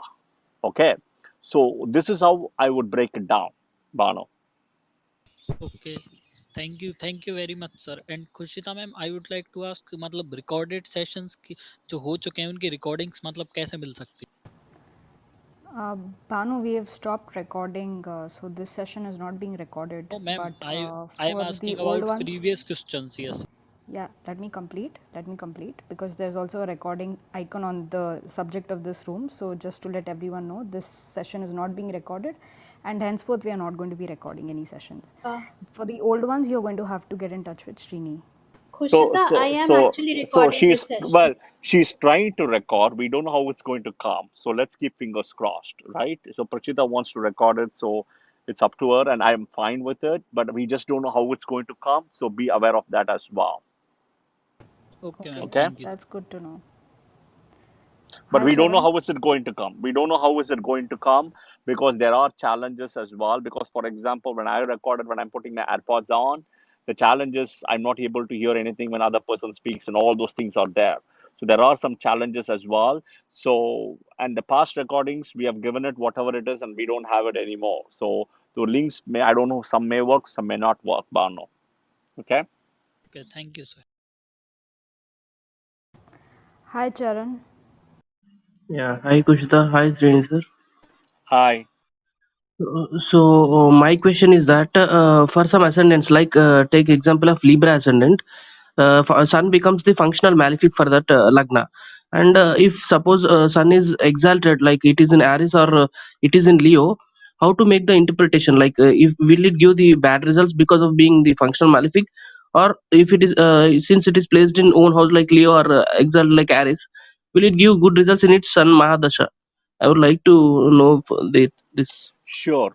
Great question. So Libra ascendant, see, Sun is Sun is a functional malefic, right? But do understand for a Libra ascendant, what happens is Sun placed in Aries exalted is a problem because Sun comes in the seventh house. Okay, and I Yes. mentioned already that Sun in the seventh is a challenge. Okay, so see, more than planets getting exalted, those planets have to be dignified. Okay, so the Okay. planets have to be dignified. Dignified means, so I'll give an example, but please do not follow this. Okay, so there is a lot of glasses sold in the market, right? UV glasses, UV thing. You can look at the sun, eclipse, blah blah, everything. Some are fake. I never would recommend that. But that wearing that UV thing, if it is a genuine UV glass, everything, you can watch that eclipse with that thing because your eyes are dignified with that UV thing. Okay, that is what dignification means, right? Same way is somewhere Jupiter has to, if that Sun has to go for good results for a Libra ascendant. Sun owns 11th house for a Libra ascendant, right? And sitting in the seventh is a bad thing. It'll give issues with marriage, especially exalted here, right? And will aspect the ascendant here, right? But if Sun has to give good results, I mentioned very clearly, dignified, maybe sitting with Venus or Mercury, right? Or an example would be Jupiter aspecting the Sun, right? And Sun getting dignified in the Navamsha further. All those things have to be seen for Sun to give good results in Sun Mahadasha. Okay? Dignification comes into play more than exaltation. All right? Okay. Did I answer your question? Yeah, I got it, sir. Thank you. Okay. Thanks, Charan. Yeah, Kushita, hi. do you want to go? Yeah, hi, good evening, Srini and Kushita. Different question on this. You keep saying that only during Mahadasha, the benefits will flow. So, for somebody who say, let's say, their Sun Mahadasha comes at their, 90th year or something like that. Okay, but it also happens to be a Lagna Lord, which is in exaltation. Okay, then do they get some benefit because of it being a Lagna Lord, or they don't get any benefits till their 90 years, till the Mahadasha starts? No, it's a partial benefit, right? Being a Lagna Lord. So, Lagna Lord means Leo ascendant and Sun sitting in the ninth. Now, Sun sitting in the ninth is exalted in Aries here, right? In the ninth, again, exaltation is not great for Sun, right? All the more I'm saying is that Sun sitting in exaltation is great, but dignified is important. So simple. Sun in Aries exalted. Imagine, so this person has to be born between April 14th to May 14th. This is when the person's birthday is, right? Very simple, right? Any year you take, whichever year it is. April 14th to May 14th. Now imagine how many people, that is 30 days here, right? How many people would have been born in 30 days? Okay, in the 30 days. Now, we'll do the math here, right? Imagine now you said Leo ascendant. In one day, the Leo ascendant will come once, right? So if you do the math, every day how many people are born globally, worldwide, divided by 12 per day, right, would give you a Leo ascendant. Now divided by 30 again, or multiplied by 30 for 30 days, right? Again divided by 12 would give you Leo ascendant on average for these people. All these people will have Sun in Aries exalted and a Leo ascendant. Do you think they'll all become gold? No. That is where you have to see the Sun's strength in the Navamsha, dignification, etc. Now, Sun's has the ability in its Antardasa, right, to give some good results of 25%. Okay, in the time period when it comes. That's all. Only in the Mahadasa it becomes the captain. See, imagine Krishna here. So for let's say a team is there, okay, there is a captain and a vice captain. Who has the highest energy or the highest power, the captain or the vice captain? The captain. The captain is the Mahadasa. The vice captain is Antardasa. Okay, the vice captain is Antardasa. The captain is Mahadasa. So the captain in a team has the highest power, the highest energy, right? Followed by the vice captain. That is how you have to break it down. Did I answer your question? Yes, Srini. But is there some benefit at all, or it has no There benefit at is, all? there is, Okay. there is. But again, I am trying to highlight this. Sun merely exalted as the Lagna Lord in the ninth is not great position, right? The more important is dignification. Okay, so I'll give you another example. Okay, so let's take. I'll just give give me 1 minute. I'm trying to think. Okay, so I'll give an example. Aquarius ascendant. Sun is the seventh lord owner. Okay, same example I'm giving. Another way. Aquarius ascendant. Sun is the seventh lord owner. Now, the seventh lord owner is sitting in the ninth house in Libra. Okay, we consider Libra is debilitated, right? Seventh lord, ninth lord debilitated, ninth also bad, etc. Right? But now, let's say this person has moon in Aries, which means it's a full moon. Okay, in Aries, aspecting this Libra, house of Sun. This Sun is completely dignified now, completely dignified. Okay, now let's take Jupiter is sitting in Gemini. Okay, in the fifth house and aspecting the Sun further. This Sun would give phenomenal results. So you have to understand principles of Vedic astrology through light here. That debilitated Sun does not have light anymore. Okay, does not have light anymore. Moon actually gives that light to that Sun now, which is a full moon, and Jupiter with light aspects and dignifies the Sun. Now, imagine Sun. I've said very clearly earlier, you cannot look at the Sun for a few minutes. Sun at highest energy in Aries is sometimes very harmful because it is too hot. It's too hot and too much of things which you may not need. But if that moon is sitting in Libra and aspecting that Sun, that dignifies that Sun. If, for example, in Sagittarius, Jupiter is sitting and aspecting the Sun, that dignifies the Sun. So you have to understand principles of dignification through this process more than exaltation. Okay? Yeah, thank you, Srini. And Srini, one off doubt, since we keep talking about light, why do we say Jupiter and Moon has light? Sun will have the maximum light, no? But Sun's aspect is not seen as very useful. Okay. So we thought of one question per person, but I'll answer your question. So if you read the several books, Parashara speaks about it, but I'll give you the other book, which is Uttara Kalamitra by Kalidasa. Okay, I think it's chapter 25, sloka 43, if I'm not mistaken. Uttara Kalamitra by Kalidasa. He says what is called Graha Kala Parimana. Okay, he says that sun has the highest energy of light, 30. Okay, 30, right? Followed by moon. Moon is 16. Okay, then the next one after Sun, Moon is 16. The next one is, I'm trying to think, is Venus is 12. Okay. Venus is 12. And then Jupiter is 10. Mercury is 8. Okay. No, I'm missing something here. 30, 16, 30. So 30 is Jupiter. Sorry, 30 is Sun. Moon is 16.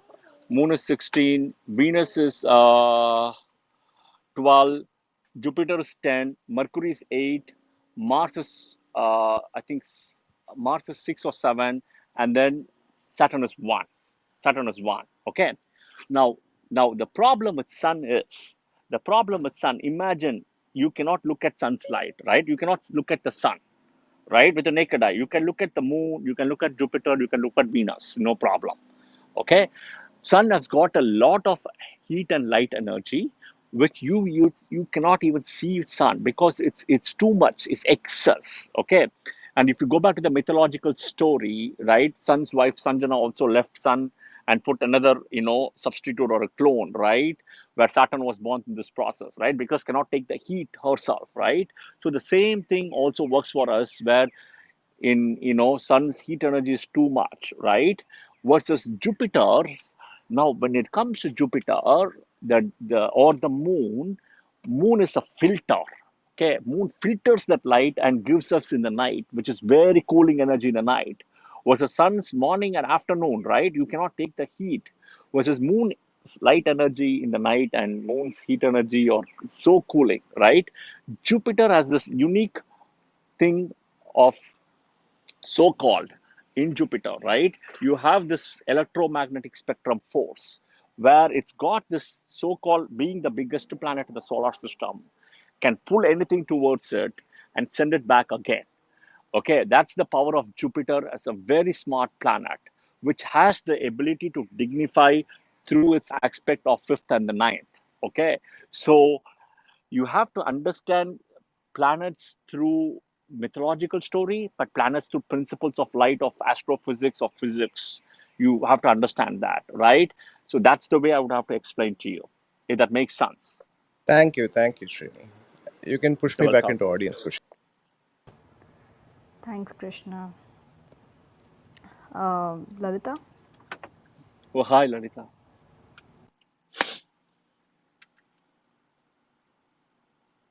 I think you're on mute, yeah?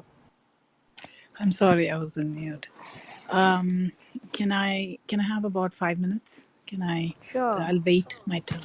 I mean, we don't have any other raised hands, which is why we're I didn't say anything when Krishna asked more than one question. So if you want to go ahead, Lalita. Um, I was here before I went for the Hanuman Chalisa class where you said about Okay. um, the beginning part where you spoke about the Mahadasha and you came down the zodiac, like for example, how in Mercury he's fine, he's neutral. And I was wondering, shouldn't the team A, team B rule work here? Like what? Like Sun is team A and Mercury is team B, right? Is that how the Yes. principle works? Correct. There is also exception, right? If you look at exception, I mentioned a couple of exceptions. In terms of benefic and malefic, Mercury can become a benefic, right? If it's independent in the chart or with a benefic, natural benefic. Mercury is a malefic if he is with a malefic, like Saturn or Rahu or for all ascendants. So Mercury is that unique thing which goes here and there. So Mercury ascendants also has this issue. You see? So Mercury can go to team A and team B here and there. Or now the way if you have to explain in the Vibgyor spectrum, coming back to astrophysics also, the green. So you write Vibgyor, Vibgyor, right? The green is the center, exactly if you see in the Vibgyor spectrum. Okay, so VIB, violet, indigo, blue, belongs to all to team B. Okay, so violet belongs to, if you look at violet belongs to Venus, indigo belongs to Saturn, blue belongs to Rahu, all team B so far. Now, Mercury comes in here as G, green, which is also team B, but it comes as a junction here. Okay, it's a bridge. So Mercury is like a messenger or a bridge here in this point. Now, to the right, you have yellow, orange, and red, which is yellow Jupiter, team A, orange Sun and Moon, red Mars and Ketu, right? So you have the differences. Now, Mercury, even though is naturally favorable to team B, naturally, automatically, absolutely correct, he has this dual energy where he can do good for a Leo ascendant or even a Cancer ascendant, right? He can do good provided he's placed alone and dignified with a benefit. He can be a benefit. And this also in the astrophysics, again, you can see in the Vibgyor spectrum.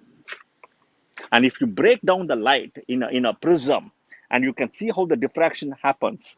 That Mercury will exactly split between the blue, right? VIB blue and yellow. It'll be exactly bisecting in between the center.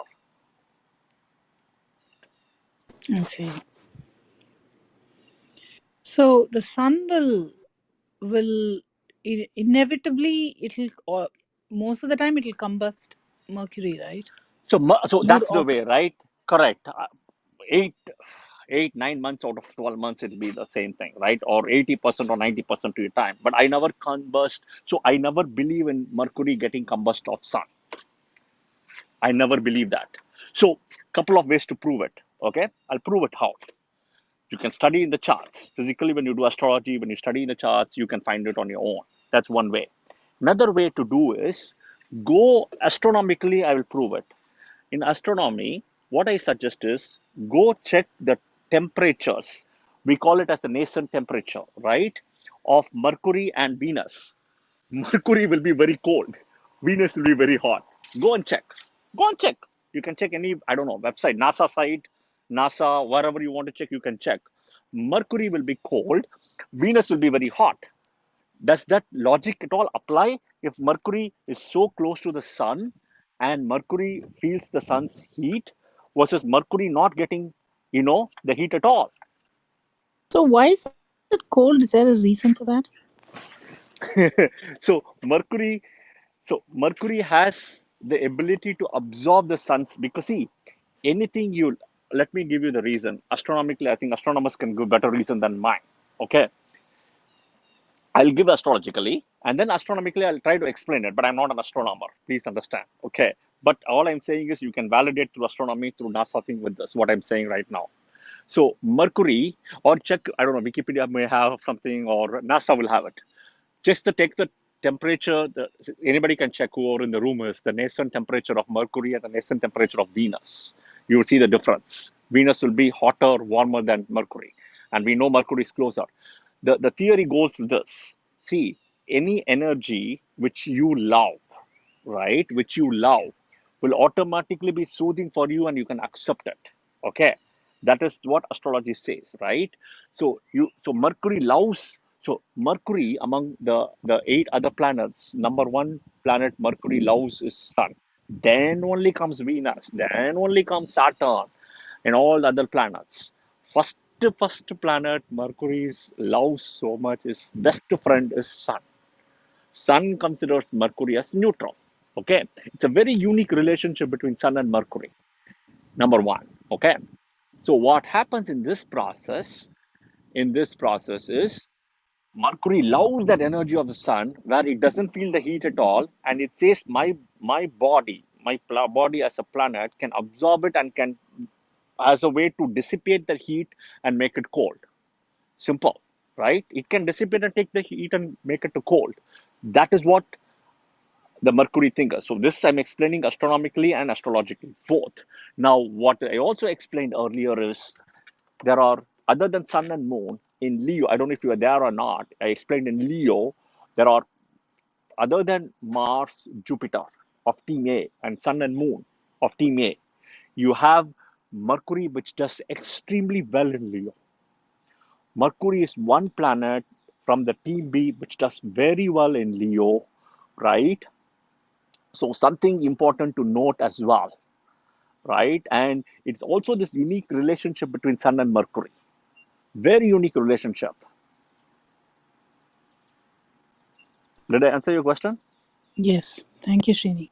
Srini, You're welcome. I But just if you check out uh, the, go ahead. um, mercury temperature during the day is actually 430 degrees Celsius. It's only at night that it is minus 180 degrees Celsius. And Venus is about 471 degrees Celsius. So only like 40 degrees Celsius difference between Mercury So and so Venus temperatures. so Mercury. So Can I add one point on that, Srini, about the go ahead. Mercury surface? Okay, Mercury only gets hot when it's near to sun. When it's not near to sun, it will get very cold. And astronomers tend to say Mercury is one of the most simplest planet out there. It doesn't have its own atmosphere. doesn't have its moon. Even NASA, when you read about it, No, they even always say moon Venus is doesn't have simple, moon, man. right? Even Venus doesn't have moon. Mercury doesn't have moon. Yeah, Venus doesn't have moon. I think there is some theory that Venus might have swallowed its own moon. They have a theory, the scientists, but I have never dig deep into that. So yeah, but the reality is Prachiti. So thanks, Tana, for contributing. So overall, if you see, keep the night temperature. The day temperature, if you compare both, Venus will be still, Venus will be still hotter than Mercury. Yeah, night. Sorry. During the night, Mercury is very cold, so Venus is hotter during the night. Even in the day, But even the during day, the even day, the day, Mercury is not hotter as Venus is. yeah, What does but it say? What does it comparable. say? What does it So say? so Mercury is 800-degree Fahrenheit and Venus is 880-degree Fahrenheit. So a So, so, difference of, yeah. yeah, but end of the day, between the two, which is more warmer, right? Question, right? Which is more hotter? See, that's the whole point. Mercury is closer to the sun than Venus, and and is relatively colder, even being closer. See, the important thing is Mercury cannot move away from the sun by 28 degrees. If I take degrees concept here, okay, Venus cannot move away from the sun 48 degrees. So Venus is 48 degrees. That is, so you imagine how many houses it can move away from the sun. But Mercury cannot go away from 28 degrees. That's the number, right? So the point is Mercury being the closest planet to the sun, right, still has the ability to be not, I would say not that much heat generation, because imagine the distance of Mercury and Venus. Mercury is so close to the sun, if at all, you see. So the reason, Trini, that NASA site mentions it that is that Venus has a dense atmosphere which acts as a greenhouse and heats the surface to above melting point of lead. Fair enough. So that's an astronomical thing, right? And I'm not an astronomer at all. So all I'm saying is Mercury has that ability to absorb that heat energy and figure out a way how to make it cold and dissipate the heat energy in a positive way. Venus cannot. That's all I'm trying to say. NASA astronomic, they can say something, right? Absolutely correct. They are right in astronomical perspective. So the point I'm trying to come back and say is Mercury does not get combust. That is the ultimate point I'm trying to say in this process. Is there any mythological story related to, let's say, Mercury and Sun? Could, like, No, it's all Mercury and different Moon, perspective? right? It's all Mercury and Moon, Okay, okay. Thank you. right? It's all, you're welcome. But the whole point is, when does somebody get combust? Let's look at practically, right? Let's break it down, right? See, one way you can break it down, this Mercury combustion, is when you read charts, you see the things, then you can break it down. That is one way, okay? Another way is, how do you see Mercury combustion is, practically look at it. Any planet which cannot take the heat energy, right? Which cannot take the heat energy and not able to do it will struggle. Now, Mercury being so close to the sun, for whatever theory astronomers say, NASA says, etc., right? Mercury is not feeling that heat at all, right? And the Mercury is always very close to the sun. Imagine, like, I don't know, 80%, 90%. Srini, you're breaking up.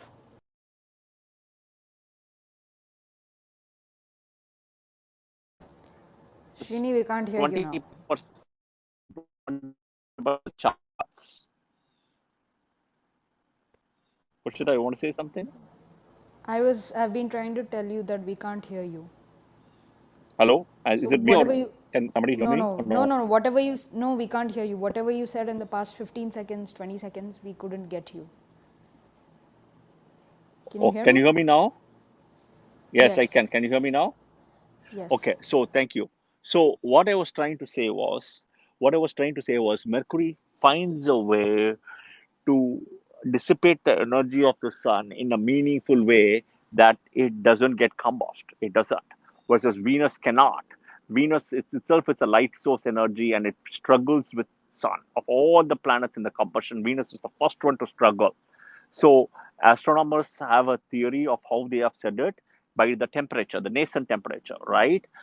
and being so close to the sun, Mercury is cooler. It may be a small number to your point, fair enough, but look at also proportionately look at how close Mercury is to the sun than Venus. Look at the distance also and see that why is it so close and still colder than Venus. That shows that it has had the ability to somewhat dissipate the heat in a way, which means it is okay with getting the heat and it can still dissipate it, which means there's no combustion. That's the theory. Now, other way to prove it is study the chart and figure it out to see when Mercury Mahadasha comes. You will see the results, and no combustion result will be seen that way. Mercury will give results on its own, regardless of the sun thing here, right? So that's how it is. So we have Hemang next, but before I go to Hemang, if anyone has any questions, please raise your hands now because we have a hard stop in 18 minutes and I'm going to turn off hand raising very soon. Thank you. Thanks, Kushita. And Prachiti, did I answer your question, Prachiti? Yeah? Yes, Was sure. it clear? Yes. I have a different just a thought occurred to me, because Mercury is cooler at night. Like, what would you analyze people's charts based on what time of the day they were born? Like whether during the day or at night. I do, right? I absolutely do as well. So I do that as well. But end of the day, if you read Parashara's thing, Mercury is dual in nature, so it can do both day and night, both. Okay. That's Thank what you, the Shri. duality. Sure, that's where the duality nature of Mercury comes into play, the day and the Oh, night. okay. Like evening and night, planets like Saturn, Rahu, they all get the strength. Saturn, Rahu, they get strength. Even Moon gets the strength in the night. Was the sun very strong in the morning, right? So that's where, if you read Parashara, you can also see the differences, right? Saturn energy is dark and cold, right? Darkness. Rahu is dark. So dark is all after sunset happens. So you can break it down, okay? Yes, thank you. Prachiti, if you have any questions, can you hold on to them because Hemang was waiting for some time and I think he's left now. So I'm trying to go through the PTR order. So please hold on to your questions till I come back to you. So now that he's left the room, Anandi, do you have a question? Yes, thank you. You were saying about the degree, 48 degrees away from Sun, the Venus won't be there. So I read somewhere that if Venus is more than 43 degrees away, it's very bad for a married life.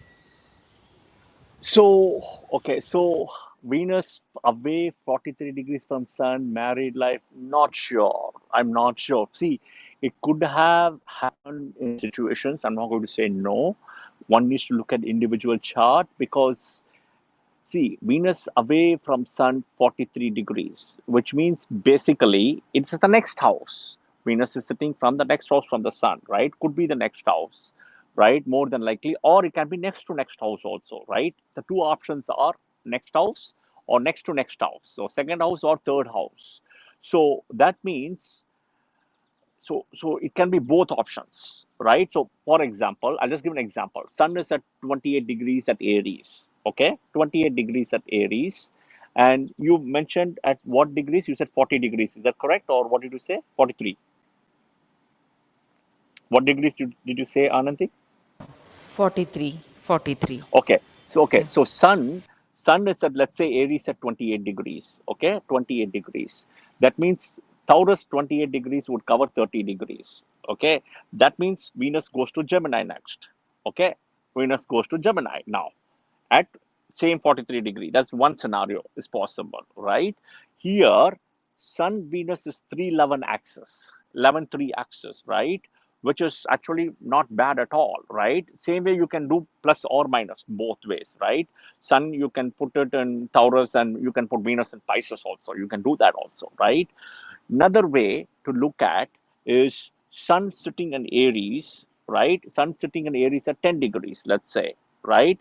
The 43 degrees, if you look at, right, 10 degrees means 13 degrees at Taurus would be Venus, right? 13 degrees at, or what, 10, 23 degrees at Taurus is Venus. So again, now Sun is 212 axis. Now this is not a good placement. Okay, so I would not look at intensifying this way. Now, to say or generalizing this way to say this is a bad thing or a good thing. Now, what I would look at is Jupiter aspecting the Sun, right? Or is Jupiter aspecting a fifth aspect on this Venus, etc. Things all is going to change, right? But do understand Venus sitting in the own house, Taurus is still a very good position. So it does gets a good thing. If it's an Aquarius, it's even very good. Why? Because Aquarius ascendant not Sun sitting in the third and Aquarius ascendant meeting in the fourth, right? Shini, you're Getting big breaking. bala Srini, also. you're in a So I bad don't network generalize it. area. Yeah. Srini, you were in a bad network area. We couldn't hear the last thing. Srini, we can't hear you. Sorry. Did I answer your question? We we couldn't hear the last thing. You cut out. 1 minute. Okay. Sorry. It's probably I don't know what's happening. Can you hear me now? Is it clear? So there are multiple combinations in this 43 degrees just by Sun and Venus, which can go one house or two houses apart from each other. And then you have this Jupiter thing coming into play. So the point I'm trying to say is I wouldn't justify it or I wouldn't generalize in a way to say that it's going to give bad for marriage. Did I answer your question now? Yeah? Yes, sir. Yes. Thank you. You're welcome. Thank you. Thanks, Anandi. Hi, Hemang. Do you have a question? Yeah, thank you. Thank you for having me. Srini, the question I have is I'm curious about one situation. Fifth house Libra and 11th house Saturn, and Sun is with Mercury. Um, because Sun and Saturn are, father and son, but they don't get along well. Both aspecting each other. Hemang, what is your question exactly? And is this your personal chart? No, I am coming across one particular situation. Okay. So, So, what's the question? uh, Sun, uh, Sun is in the fifth house of Libra, No, no, and we got the planet, but what is the specific question? What is it that you want to know? both are aspecting each other, right? Because every planet has like seventh aspect.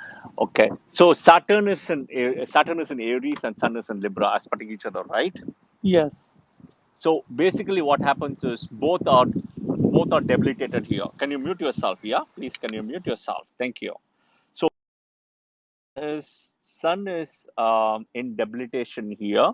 So that means in this case it's a Gemini ascendant. You're right. Gemini ascendant, Sun owner of third house, Saturn owner of eighth and ninth house, and and what will happen here is that after the after the so-called the eighth and ninth house. Sun is debilitated, Saturn is debilitated. Okay, Sun is sitting in the fifth, and Saturn is sitting in the 11th. Both are debilitated. Now, this is not a good position at all, right? In this debilitation here, who's stronger is Saturn. Okay, Saturn would actually block all the Sun's things in this case, and Saturn sitting in the 11th is very strong end of the day, even though it's debilitated here. So a lot of malefic effects would be thrown on the fifth house Sun here. Okay, and it's not a good placement. Now Jupiter comes into this play of aspecting the Saturn or the Sun, then it's a different ball game. Okay, but and then one has to see the house owner Mars Aries house owner and Venus house owner for Sun as well to see if there is any Parivartana yoga here, right? Now there could be a Parivartana yoga between Venus sitting in Leo and Saturn, Sun sitting in Libra, right? There could be a Parivartana yoga between Mars sitting in Capricorn and Saturn sitting in things. So those things also changes, but you need to see that as well. Okay. Thank you. Thank you so much. You're welcome. But this is not a good position. Thana, did you have a question? No, I don't have a question. I just want to add one point about the Mercury thing and the Venus thing. Okay, any other One questions? interesting thing. No, I don't have any questions, So, Srini. 1 second, Thana. Srini, I Can you think hear you're me? in Any a other really. questions? Did I lose? Srini, Did I? no, you're losing us. I think you're in a bad network area and you're just losing what we're saying. So Can you hear sorry, us, I'm Srini? back now. Yeah, I'm here now. Sorry, I'm coming to the thing. So go ahead. Sorry. Okay, so here's the thing, Srini, your Did I voice is breaking up. other gentleman, was it clear, or did I lose anybody in this process? Is it better Srini, now? I think Hold on a minute. Let me get it. Sorry. 1 minute. Is it better now? I'm inside. It should be better now. Is it yes, better? yes. Okay. Did I explain So to the other gentleman correctly or clearly? Was it clear or not clear? I think so because he moved himself back into the audience. Okay. So I explained that fifth house Sun, 11th house Saturn. Saturn will be very strong in this case and would put through a lot of malefic influence on the Sun. And so that's not a good thing at all. So that's kind of what I was trying to say. Sun Saturn gets very strong in this case, even though both are debilitated, and two debilitated planets aspecting each other is not a good thing at all. The only things which would change in this process is if Jupiter is aspecting one of these. That's the way. Otherwise, that's how I would take it out. Okay, Thanks, Srini. I think Thana wanted to add a point. Go ahead, Thana. Yeah, go ahead, about Tana. the Mercury thing, right? One thing we were discussing long time ago in Twitter, but whatever I recall is with Mercury, it has no atmosphere at all to Correct. protect itself from any impact at all, and that is the reason why some always say that Mercury, when it's alone, it can function very well, and also with Venus, it has its own atmosphere, and Venus is surrounded by sulfuric acid. Correct. Sulfur. Correct. It has full protection to itself, and with Sun, Mercury always get a lot of protection when it's around Sun rather than Venus, because Venus is just way too hot and acidic for Mercury. So so Mercury don't like Venus that much. It prefers Sun way more than Venus. Yeah, so astronomically, you're saying yes, astronomically and astrologically, both it comes the same way. Mercury's first favor friend is Sun, next only Venus. Yeah, and also the all the craters around the Mercury, no matter how hot Sun is, it cannot pierce through that crater. That's the reason why Mercury loves Sun rather than Venus. So astronomically, you're talking. Okay, astronomically. Okay, Yeah, because we did research about it. Because Venus is one of the interesting planet we try to understand with astrology point long time ago. got it, got it. Thank you. See, I know very little from astronomical perspective. I don't know much about astronomical perspective, but I know the basics of it, the temperatures and those things. But as you rightly said, when you dig deeper and see, that's what I was trying to explain at a high level. It can take the energy and put it inside all the way. It can dissipate all the energy because it's kind of hollow, right? It can go back in straight away. Versus Venus has this challenge. And Venus also one more thing, right? The other important thing to your point, Venus also has its own luster. Mercury doesn't have that luster as Venus has got. So what happens is with Sun's luster and Sun's heat, that luster is also going in this process with Venus of the combustion. So Venus has got a very unique luster. In fashion industry we call it as silk luster. Silk is the natural fiber which has got a very unique luster, right, and than any other fiber. And you don't see silk much because it's very luxury, also very expensive. Yeah, and also Venus, in olden days, Venus was one of the brightest planet as well. Sometimes the pilots tend to be confused with Venus and also Regulus as well, because they are one of the few brightest planet you can see at Mm, night. mm, that's a very good point. Yeah, it's always called the morning star and the evening star, right? You see it before the sun or sunrise or after the sunset. That's how you see it. Yeah, and also one thing about Mercury is Mercury, since they don't have any atmosphere, whatever light it gets from sun, it reflects back to the space. So that's one of the good thing about Mercury and Sun. Yeah, Yeah, that's good because see that's the thing, right? Mercury, see, but if you look at the Uttara Mitra Kali Dasa, Mercury gets the lowest number. I mean, after Mars, after Saturn and Mars, Mercury gets the lowest. Venus actually gets higher number than this one. It's also because of the fact is Venus has got its own light. See, the thing is Venus has it's got its own light plus ability to absorb sun's light. It's both. So the reflection, when you bring reflection, you also have to talk about its own source as well, right? So Mercury has less of its own source and more from the sun it absorbs, versus Venus has more of its own source, and even with less from the sun, it can give the thing. So that is why if you see in the Vibgyor, the Venus light, everything which is in the Vibgyor spectrum, if you go and understand the ray of physics, the light which comes from the Venus, which is the violet, it's completely absorbed and reflected again, completely, versus the green light, Mercury light, is only partially done, partially is lost. So you have to know the ray of physics in this process to actually understand this Vibgyor spectrum. And if you do some research, you will understand why Venus gets this whole thing versus Mercury not. I'm not sure how the sages managed to understand this planet that well. Even with all the technology now, I'm not that good with it, but they, without any technology, managed to find all this info. True, true, amazing, isn't it? With all this breakdown, I mean, imagine this way how they have said a lot of things. These planners, this causes. Today, science is able to validate it or validating. We're still validating it. Science came back some time ago saying Pluto was not a planet. Then they said Pluto is a planet. Now they have said Pluto is not a planet. So there's always this argument, right? If you go back to the sun's theory and everything, you have to read back in the olden days of Copernicus and Kepler. Copernicus came back with the first theory of the heliocentric theory. Then Kepler eventually came back and said geocentric theory. In the heliocentric theory, if you look at it, sun is in the center, right? So the heliocentric theory, what happens is you have, in the geocentric theory, sun becomes the center, but in the heliocentric theory, moon is in the center, and sun is in the extreme thing. But in that was the Copernicus theory.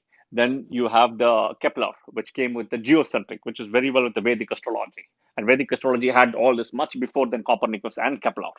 Kepler came and said it's a geocentric theory where if you are, and that's what Vedic astrology says, if you are in Earth, you are looking above, right? You have to replace, so Vedic astrology says you always replace sun and earth together. You always replace sun and earth. Okay. So that is why you bring sun to the center. That's the geocentric, where sun is in the center and all the planets revolve around the earth. Okay, so that's the way you see it. So then what happens is your moon becomes the first one, and then moon, Mercury, Venus, and then you have sun, and then Mars, Jupiter, Saturn. That's the geocentric system. But they had everything done in those days. I mean, imagine they had the distances, they calculated all those things, which I think today with, yeah, and even this is all perfect. This is, I can still think it's great. But these two planets, these Rahu, Ketu, this north node, south node, invisible planets, to capture them and put into this light and do all that is unbelievable. So we are 5 minutes over time. Prachiti, do you have any last final burning question before we close the room? That's it. Thank you. Okay, Thanks, so Prachit. Thank you, Tana. Thank you. Kushita, any question for you? no, I'm good, thanks. So anything you want to say before I close the room, Shrini? No, so thank you guys for joining. I'm trying to see if I can do tomorrow for Moon as well, right? But important to the points we discussed is, as Tana mentioned, how the sages were able to do it. It's shocking. And they even came back with Rahu Ketu, right? Two invisible planets. That's even more shocking. The Vimshotri Mahadasa, all those things are shocking numbers. So everything how they have done it, God only knows. So it's definitely God's blessing here. So we'll be doing the thing on sorry, I would say tomorrow I'm seeing if I can do moon. I don't know yet, right? But either case, if I don't do tomorrow, Wednesday we'll be doing a session for sure, right? And then Thursday also we'll be doing a session for sure. So Wednesday evening and Thursday evening. So just make sure to follow, the Vedic Astrology Club and myself, Kushita, Thana, Prachiti, all the moderators and speakers in this room as well, please. Yeah. And so that you get updates. I will definitely try to do for Wednesday, Thursday, not sure for tomorrow. thank you for joining and thank you for your participation. And happy Sunday, Monday, wherever you are, and looking forward to hear from all of you again. And I'll just say a quick prayer and we'll sign out from today. Yeah. Thanks, Srini.